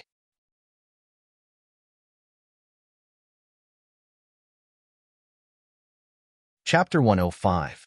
The 6 had been intending to wantonly enjoy the fruits of victory when they heard Han Shuo's explosive yell and immediately started. They then all reacted and very sensibly gave up on plundering the spoils of war from the twin-headed dragon's body. Their inquiring gazes swooped towards Han Shuo. After Han Shuo had repeatedly displayed exceptional senses and corresponding strength, they had unwittingly treated Han Shuo as their new leader. Even Odysseus wasn't displeased in the slightest and seemed to feel that all of this was a matter of course. There would always only be one leader in a team. Apart from having convincing strength, this leader also needed to have a cool head and keen judgment. "Follow me." He didn't waste words or speak humbly. When Han Shuo discovered that he had become the object of their trust, he opened his mouth and spoke directly. His body flashing, Han Shuo swiftly passed through the area and shot towards the left. None of the 6 young adventurers behind him questioned Han Shua's judgment. They immediately put down everything in their hands and followed behind Han Shua, ignoring the exposed tents and the still-cold corpse of the twin-headed dragon on the ground. An enormous tree that reached into the sky suddenly appeared in everyone's line of sight. The towering trees here were lush and blocked out the bright moonlight. In the middle of the night, the enormous branches were like the tentacles of a monster, appearing a bit frightening. After arriving here, Han Shua stared at one of the large trees and climbed up along the tangled branches. His body suddenly disappeared when he reached the middle of the tree. The 6 people, 3 swordsmen, were quite agile and climbed up only 10 seconds behind Han Shua. Then, with their assistants, the 2 mages and 1 archer also climbed up the branches. The group suddenly discovered that there was a gap here after climbing halfway up the tree. This seemingly sturdy tree was actually hollow inside. After the 7 people entered through the gap, 4 of them landed at the base of the tree. Han Shua, Odysseus, and Aphrodite stuck half their heads out to look into the distance. What is that? Only now did everyone let out a sigh of relief. Odysseus stopped and looked suspiciously at Han Shua. It's a unicorn among the super-rank magical creatures. This unicorn seemed to have been chasing the twin-headed dragon all this time. No wonder it ran for its life. Han Shua frowned and explained. The unicorn was as fast as lightning, and its body had magical anti-magic properties. The horn on its forehead contained a mysterious power that could cure hundreds of poisons, bring the dead back to life, and purify some dirty places. Legend has it that unicorns would only get close to pure young girls and hate human males. As long as they weren't angry, unicorns wouldn't do anything inappropriate. However, Han Shua could sense the wrath of this unicorn through the original demons. It was as if the 2-headed dragon had done something that made it lose its mind. The body of a super-rank magical creature was very hard and resistant to magic. Magic and physical attacks wouldn't have much effect on it, especially since the strength of Han Shua's group wasn't particularly high. It would be very difficult for them to harm the unicorn. It was also rumored that unicorns had received the blessings of the gods. If someone harmed or killed a unicorn, then that person would be cursed and have bad luck in the future. Therefore, although the unicorn's body was full of treasures, very few people would throw caution to the wind and attack a unicorn. Odysseus and Aphrodite both inhaled sharply when they heard that the creature chasing the twin-headed dragon was an enraged super-rank magical creature. They rejoiced that their group had escaped in time. Otherwise, it was very likely that they would have immediately suffered painful blows from the unicorn's wrath. As Odysseus and Aphrodite rejoiced, a snow-white unicorn with a horn on its forehead and a pair of beautiful blue eyes appeared with graceful steps next to the twin-headed dragon's corpse. Han Shua's group waited at the mouth of the tree hole in the distance, purposefully concealing their presence. Add to that the fact that they were some distance away from the unicorn, they weren't afraid of being discovered. The unicorn had been a bit impatient at first, but it suddenly quieted down when it landed and saw the twin-headed dragon's corpse. With light, graceful steps, the unicorn circled the twin-headed dragon's corpse once, and even extended a snow-white foot to kick the twin-headed dragon. When it discovered that the twin-headed dragon really wasn't moving at all, it finally stood motionless where it was. Its slender white neck looked around, and its blue eyes revealed a human-like puzzlement. The unicorn didn't discover anything after looking around. It then shook its head, shuddered, and started to return the way it had come. The unicorn wasn't a carnivore, so the twin-headed dragon's corpse obviously didn't attract it at all. No matter what the twin-headed dragon had done to anger it, it was satisfied that it was dead now. An original demon kept a close eye on the unicorn until it sped up and disappeared without a trace. Han Shua finally recalled the original demon and said to the group, "The unicorn has left. We can dig out the twin-headed dragon's magical core this time." At this point, everyone was sincerely convinced of Han Shua's judgment and leadership. Gordon, who hadn't trusted Han Shua at the start, now looked at Han Shua with a gaze full of sincere admiration. Everyone finally cheered happily after Han Shua's words and slowly climbed out of the tree hole, planning on harvesting the twin-headed dragon's spoils of war. A strange sound suddenly traveled in, and a manticore suddenly appeared next to the twin-headed dragon, carrying a determined, silver-haired youth on its back. The manticore's tail had a numbing poison, and its claws were incomparably ferocious in tearing flesh. Add to that its nimble movements and powerful leaps. It was a level 1 magical creature that was even harder to deal with than the twin-headed dragon. Within the dark forest, the manticore was already a headache-inducing existence. Who would have thought that such a magical creature would have been tamed by someone? The manticore's master was a young man around 27 or 8 years old. The young man was dressed casually, with a space ring on his left hand and a broadsword in his right. The lines on his face were resolute and angular. Although he wasn't a stunningly beautiful man, he had a different kind of moving grace. Looks like our luck isn't bad. We've actually run into a twin-headed dragon that just died. The young man murmured to himself and spurred the manticore to descend in front of the twin-headed dragon, seeming to plan on collecting the spoils of war from Han Shuo and the others. At this moment, Han Shuo jumped down from the tree hole, a few steps ahead of Odysseus and the others. When he saw that the young man was treating the twin-headed dragon as his prey, he immediately felt his heart burn with anger. He chuckled coldly from afar. "Friend, we hunted the twin-headed dragon with great difficulty. It doesn't seem appropriate to collect the spoils of war without the owner's permission." The young man lifted his head to look at Han Shuo and said disdainfully, "All magical creatures in the dark forest, whether alive or dead, have no master. Since I've discovered this dead twin-headed dragon, then it should be mine." The young man paid no more attention to Han Shuo after saying this and took out a dagger from his calf, attempting to pull out the poisonous fangs from the twin-headed dragon's mouth. Han Shuo wasn't a good-tempered person. When he saw that the young man had ignored his advice, he immediately took out his crossbow and aimed at the young man. He smiled coldly. "If you dare move, I'll kill you right here and now." "Oh, then I'll move for you to see." The young man looked at Han Shuo with great interest and said faintly. He immediately moved his dagger and pried open the poisonous fangs from the twin-headed dragon's mouth. Han Shuo nodded and didn't say anything else. He immediately planned on shooting the fellow who wouldn't listen to his advice. At this moment, Odysseus suddenly called out loudly, "No." Odysseus then quickly rushed towards Han Shuo and explained anxiously, "He should be the legendary Trunks. This is a demon riding a manticore. Anyone who provokes him will be in great trouble. If he wants the twin-headed dragon, then let him have it." Han Shuo's face changed, and he looked at the young man with surprise. He finally remembered that this person was the magical creature Hunter Trunks of the Dark Forest. This person's origins were mysterious.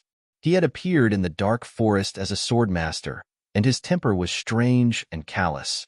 It was said that not only did he hunt magical creatures, but he also hunted some adventurers in the Dark Forest. He was very adept at fighting in the Dark Forest. It was said that he'd once killed a great swordmaster. He was a cold-blooded killer feared by all in the Dark Forest. "Your friend's advice is not bad. You should listen to him." The young man reached out to take out the poisonous fangs from the twin-headed dragon's other mouth as he spoke to Han Shuo from afar. He seemed to be certain that Han Shuo wouldn't dare make a move. However, what responded to him was the shrill whistle of the crossbow tearing through the air. Han Shuo's expression was ice-cold, and he didn't listen to Odysseus' advice at all. The crossbow in his hand aimed at Trunks and shot out violently. Trunks had been planning on taking out the other poisonous fangs when he saw that Han Shuo had actually shot out the crossbow. His expression was quite flabbergasted, and his figure had already retreated a step like a ghost by the time his expression of surprise appeared. Pooh! At the place where he had been standing, the crossbow's fierce force forcefully stabbed the crossbow arrow into the ground. Only half of the arrow was exposed, and it was still swaying continuously. If Trunks hadn't dodged in time, his body would have been pierced through by this bolt.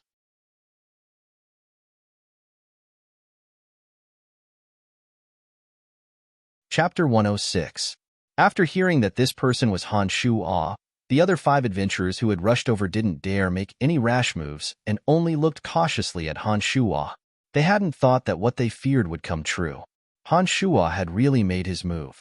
Having dodged the crossbow bolt, Trunks' face abruptly chilled. His sharp eyes instantly focused on Han Shuo, and he nodded.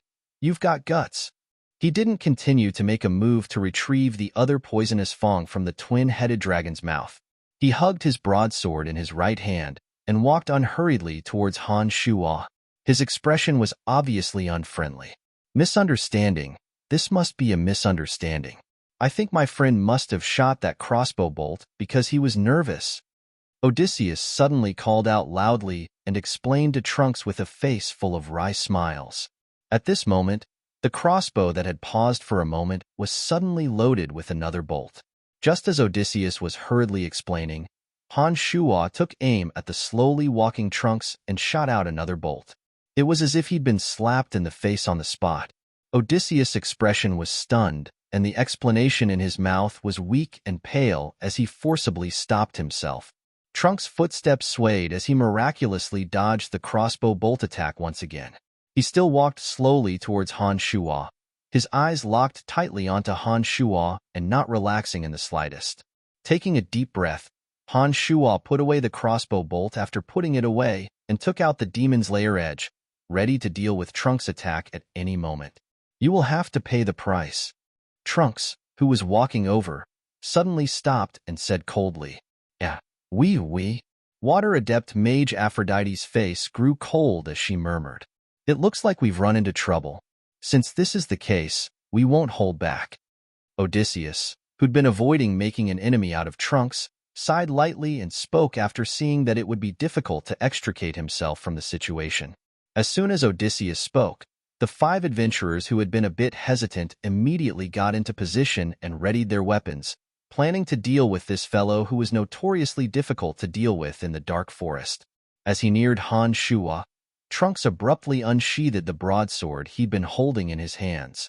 Milky white fighting aura wrapped around the broadsword as a streak of white light shot towards Han Shuo's direction. The shrubs on the ground suddenly shattered into dust. Wherever the white doqi passed, the ground seemed to split open. The power contained in the doqi was enough to make one's heart tremble. As a fellow swordmaster, Han Shuo had fought alongside Phoebe several times. Han Shuo could clearly feel that Trunks' fighting aura seemed to be even more lethal. When the mystical glacial spellfire was activated, the surging magical yuan was completely poured into the demon's lair edge. After absorbing the surging magical yuan, the demon's lair edge instantly radiated a scorching red light into its surroundings. Han Shuo tightly gripped the demon's lair edge tightly as the white fighting aura rushed over. He suddenly chopped down at his feet. There was an explosion as the milky white fighting aura collided with the demon's lair edge that was blooming with red light. Suddenly, a 1-meter deep crater appeared out of thin air. Some of the shrubbery inside the crater gave off thick, burnt smoke. Trunks stood where he was without moving, his sharp eyes still looking forward. Han Shuo, holding the demon's lair edge, abruptly sat down after retreating 5 or 6 steps. His right arm that held the demon's lair edge was a bloody mess, looking quite frightening. You're not dead. You even have the capital to be arrogant. Trunks looked at Han Shuo and said with a bit of confusion. Han Shuo shook his right arm, causing beads of blood to spray out. He moved his body numbly as magical yuan circulated through his body at an unprecedented speed. He then pushed off the ground with both feet and finally stood up again. When he'd faced Lawrence last time, Han Shuo had tested that his strength was indeed higher than that of a journeyman swordsman. When facing Trunks, who was rumored to have reached the level of a swordmaster, Han Shuo had used his full strength from the start. He'd poured all of his magical yuan into the demon's lair edge and forcefully received Trunks' blow. Reality had proven that the strength of a swordmaster had indeed far exceeded Han Shuo's expectations. Trunks may not have used his full strength in this blow, but it had already caused significant damage to Han Shuo. If it wasn't for Han Shuo's miraculous magical yuan and strong physical body, it was likely that an ordinary person's entire right arm would have been shattered by this blow, and it would be difficult for them to recover for the rest of their lives. Protect our companions, Odysseus called out calmly, and the group of 6 adventurer companions instantly surrounded Han Shuo. The archer Nia and the two mages had already launched their attacks before Trunks could continue moving, shooting straight at Trunks, who was still looking strangely at Han Shuo. The three warriors didn't take a step away from Han Shuo as they surrounded Han Shuo from three different directions, firmly protecting Han Shuo. Trunks quickly dodged the attacks of Nia and the two mages, and then the manticore suddenly scuttled out and carried Trunks on its back before they could continue moving. Friends, I'll go get something to eat first. Prepare yourselves, I'll slowly play with you. Contrary to everyone's expectations, Trunks didn't continue attacking, but rather sat on the manticore and said these words coldly. He then patted the manticore, and it obediently and quickly left the area. One man and one beast, under the fearful gazes of Odysseus and the others, calmly passed through the lush shrubbery and left. When everyone discovered that Trunks had truly disappeared, they all sighed in relief and sat down on the ground, clearly a bit tired after their nervousness. What? Why were you so impulsive? Odysseus looked oddly at Han Shuo at this time. Laughing ruefully, Han Shuo shook his head and said, I'm really sorry, I'm a bit odd. Sometimes even I can't control what I do. According to Han Shuo's past personality, he absolutely wouldn't have chosen to make an enemy out of such a strong adversary just now. However, for some reason, Han Shuo couldn't take being threatened more and more. Even if there was a strong killing power behind the threat, Han Shuo would still resist without a care in the world. In actuality, Han Shuo had immediately hesitated when he'd understood the strength implied by this name when Odysseus had mentioned Trunks' name. He'd even planned to immediately put down the crossbow in his hands and let Trunks take the twin-headed dragon away, unwilling to provoke such a strong enemy. However, Han Shuo had still made his move in the end, and he'd made his move quite resolutely. He hadn't considered the painful retribution that would follow. This change in personality made even Han Shuo feel that it was a bit outrageous, and he could only attribute it to the effects of magical yuan in the end. Perhaps we're too weak. Your actions are actually quite admirable, but I think we'll run into great trouble in the future. Odysseus nodded and looked at Han Shuo with a sparkling gaze. Sincere admiration appeared in his eyes. You didn't die after taking a blow from him. That means you're strong enough. Are your injuries better now? The elven archer Nia walked up to Han Shuo and asked Han Shuo with some concern. Taking out gauze from his space ring and wrapping up his right arm simply, Han Shuo put away his weapon and said to the others, My apologies for the trouble I've caused everyone, and I'm very grateful for your actions just now. Trunks won't take this lying down. I think we should discuss how to deal with Trunks after we take the remaining items from the twin-headed dragon. Although everyone's hearts were a bit heavy with the sudden addition of an enemy, the twin-headed dragon had been saved at least. Now that Han Shuo mentioned harvesting the spoils of war from the twin-headed dragon, everyone's spirits rose a bit higher. They drew their daggers with merry smiles and walked towards the twin-headed dragon, taking out the remaining poisonous fangs and magical beast cores. The poisonous fangs of the twin-headed dragon were important ingredients for refining some highly toxic powders. If altered by an alchemist, they could even be used as magic arrows and then explode midway to spray out poisonous water, dealing fatal damage to a small area of enemies. As a level 2 magical creature, the magical core of the twin-headed dragon was also quite valuable and could be sold for at least 1,000 gold coins. Under Han Shuo's insistence, Han Shuo gave the magical core to Odysseus as repayment for their help just now. Han Shuo stored the 2 poisonous fangs into his space ring. He planned on putting them to good use if he had the chance in the future. The sky was already brightening by the time he'd finished with these matters. The group packed up their belongings and continued heading south into the depths of the dark forest. The group discussed as they walked, trying to find a way to defend against Trunks. This Trunks has been treated as a terrifying existence since he appeared in the dark forest. Some of the people and beasts that roam the deeper parts of the dark forest are all very powerful. Adventurers there often fall into life and death battles for some spoils of battle. Even companions that come with you may betray you at critical moments. Therefore, that place is full of chaos and slaughter. Those who can adapt to the environment there, apart from having great strength, also need a cold heart. Trunks is one of the best of these types of people. In addition, he's very familiar with the environment and is very adept at using the environment of the dark forest to give his enemies cruel blows. Since we've provoked him this time, I think we'll definitely be ambushed when we enter the dark forest. Therefore, we need to be on our guard and not be ambushed by him. Odysseus described the chaos in the deeper parts of the forest and how terrifying Trunks was, telling everyone to be cautious. Don't worry, he won't have the chance to ambush us. Han Shuo smiled confidently after Odysseus had finished speaking. Everyone's expressions were stunned when these words were spoken. However, those who'd seen Han Shuo's miraculous abilities didn't immediately doubt Han Shuo's words. Gordon looked at Han Shuo with interest and asked, "Why?" Han Shuo smiled enigmatically and swept his gaze over the group. "The twin-headed dragon is 500 meters away from us, but I can still detect his tracks. It's impossible for Trunks to ambush us. Don't worry, there's absolutely no possibility for Trunks to rely on his familiarity with the dark forest to ambush us." With the existence of the 3 original demons, Han Shuo would be able to clearly detect any human or magical creature that approached.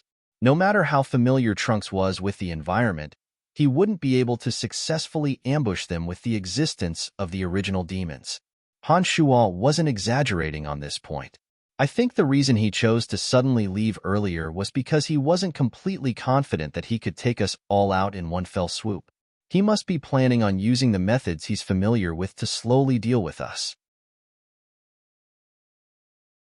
If he can't ambush us, then with the combined strength of the 7 of us, Trunks and the Manticore may not be able to completely gain the upper hand. We really don't need to be afraid of him. Odysseus' expression was a bit joyful when he saw that Han Shuo was so certain. "I promise." Han Shuo said affirmatively. Everyone continued to advance south of the dark forest for the next 2 days. Under the astonished gazes of Odysseus and the others, Han Shuo took off the gauze on his right arm. The open wound had completely healed and no traces of injury could be seen. "This is too miraculous. It's already healed." Gordon's mouth was wide open as he stared dumbfoundedly at Han Shuo's right arm and observed it for a while, attempting to find the secret behind Han Shuo's quick recovery. The other 5 adventurers also looked at Han Shuo as if they were looking at a monster. They seemed to have never thought that his right arm would be completely healed in a short 2 days. They couldn't help but be astonished when such an unimaginable fact was placed in front of them. After repeated training with magical yuan, the toughness and miraculousness of the physical body was something that they could understand. Han Shuo didn't open his mouth to explain this matter and found an excuse about the miraculous medicinal powder to cover it up. When everyone was about to enter their tents at night, Han Shuo suddenly opened his mouth and said, "Trunks wants to make a move. I think he'll attack us tonight. We need to make some simple arrangements, and then you guys listen to my orders and attack. This time, I'll let Trunks understand how laughable his ambush was."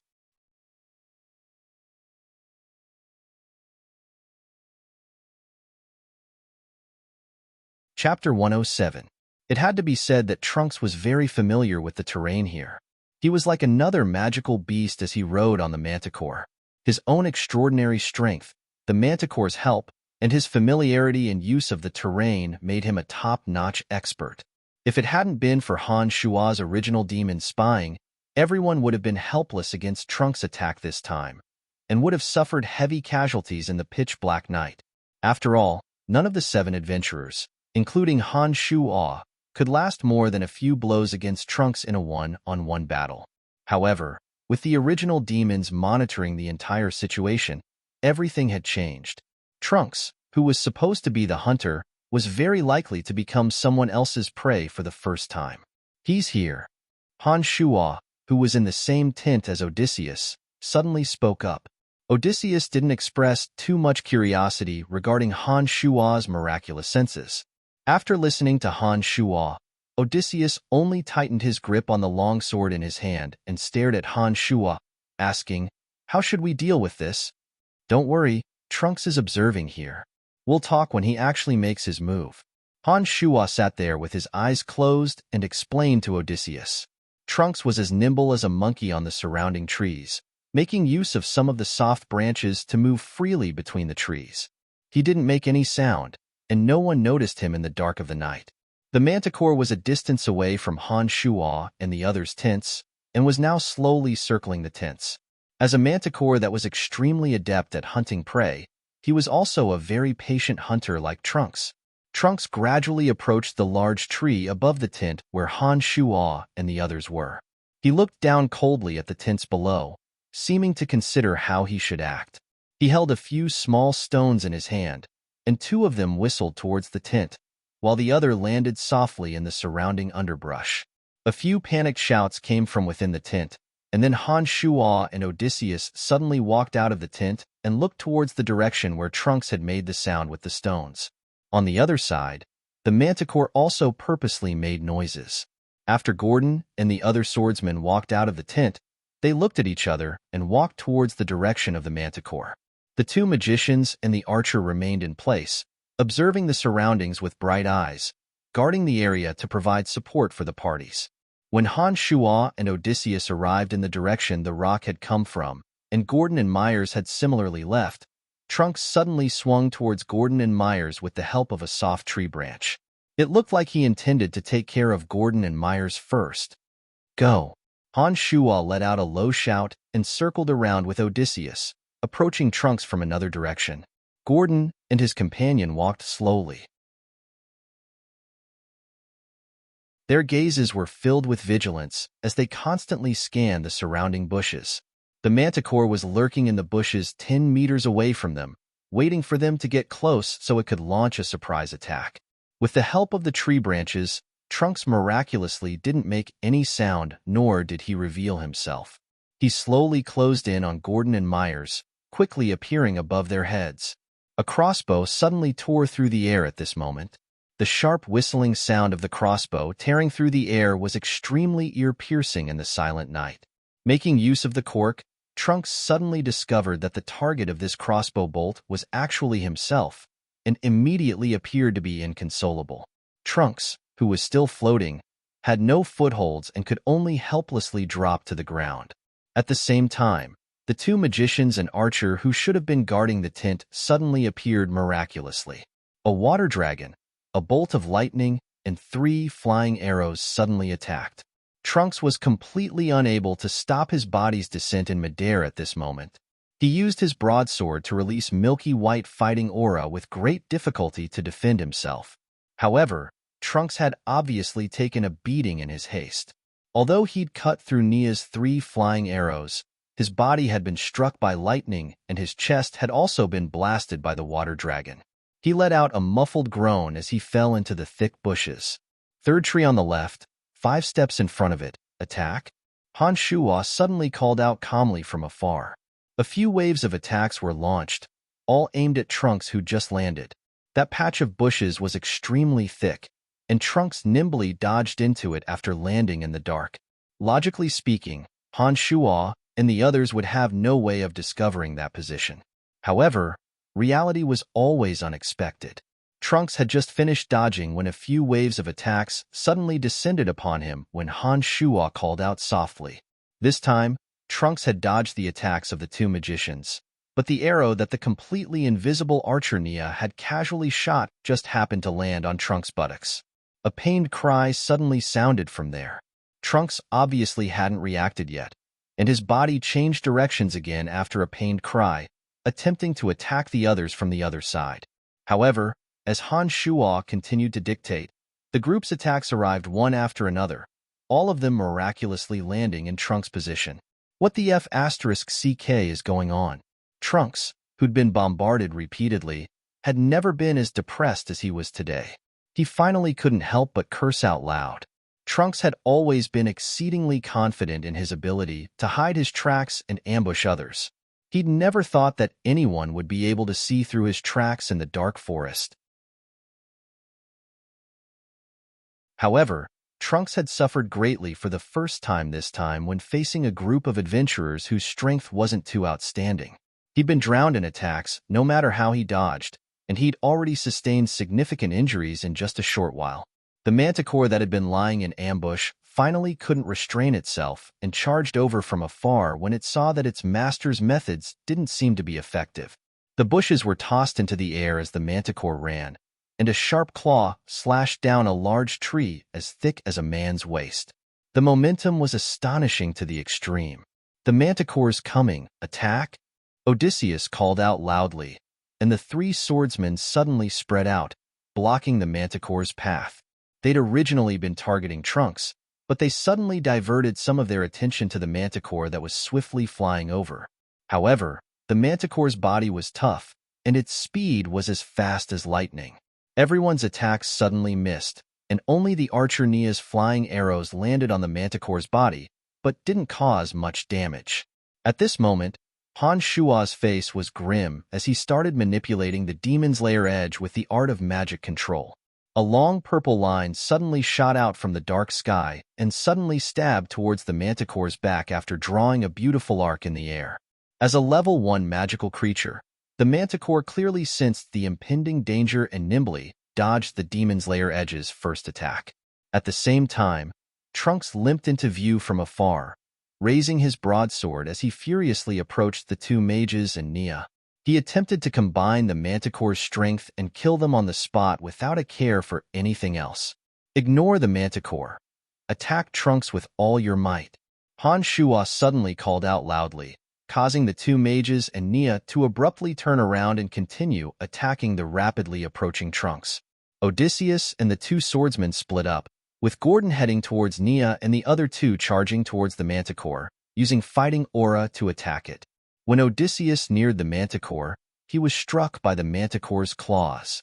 The fighting aura that had been gathered to its peak was destroyed with a bang, and Odysseus himself was also sent flying far away. One of the swordsmen took the opportunity to stab the manticore, but only left a small wound, which instead made the manticore even angrier. The enraged manticore raised a claw, attempting to cleave the approaching swordsman to death. At this moment, the purple light that had just disappeared suddenly reappeared and abruptly stabbed towards the manticore's tail. When it sensed the danger, the manticore leapt backwards and quickly rushed out. The swordsman who was extremely close to it managed to save his life by a hair's breadth. However, although the manticore had dodged in time, the demon's lair edge had already sliced through its back, and the cold mystical aura of mystical ice had already surged into its body. An enraged roar suddenly sounded from the manticore's mouth. Han Shua, who was controlling the demon's lair edge, felt the manticore's fury and immediately focused all his attention on manipulating the demon's lair edge, attempting to kill the manticore here and now. "Damn it! You dare hurt my companion!" The limping Trunks had an arrow sticking out of his butt, and his chest had been blasted by the water dragon. His entire body was drenched, and his hair had been charred black because he'd suffered an electric shock. His original aura had long since vanished, and blood continued to flow out of his mouth. He appeared to be in an unspeakable sorry state. "I'm going to hurt even you and me, much less your pet." Han Shua chuckled coldly as he spoke. The demon's lair edge was still following closely behind the manticore like a ghost. A sharp howl suddenly sounded from Trunks' mouth. The originally enraged manticore immediately retreated when it heard the howl, fleeing into the distance. Trunks looked hatefully at the crowd after the howl, and then also quickly fled in the opposite direction from the manticore. "You guys stay where you are. I'll go kill him. Strike while he's down." Now that Trunks was obviously heavily injured, Han Shua naturally knew how to grasp the opportunity. When he saw that Odysseus, who had been sent flying by the manticore, crawled up from the ground while spitting up blood, and that his life wasn't in danger, Han Shua immediately chased after Trunks.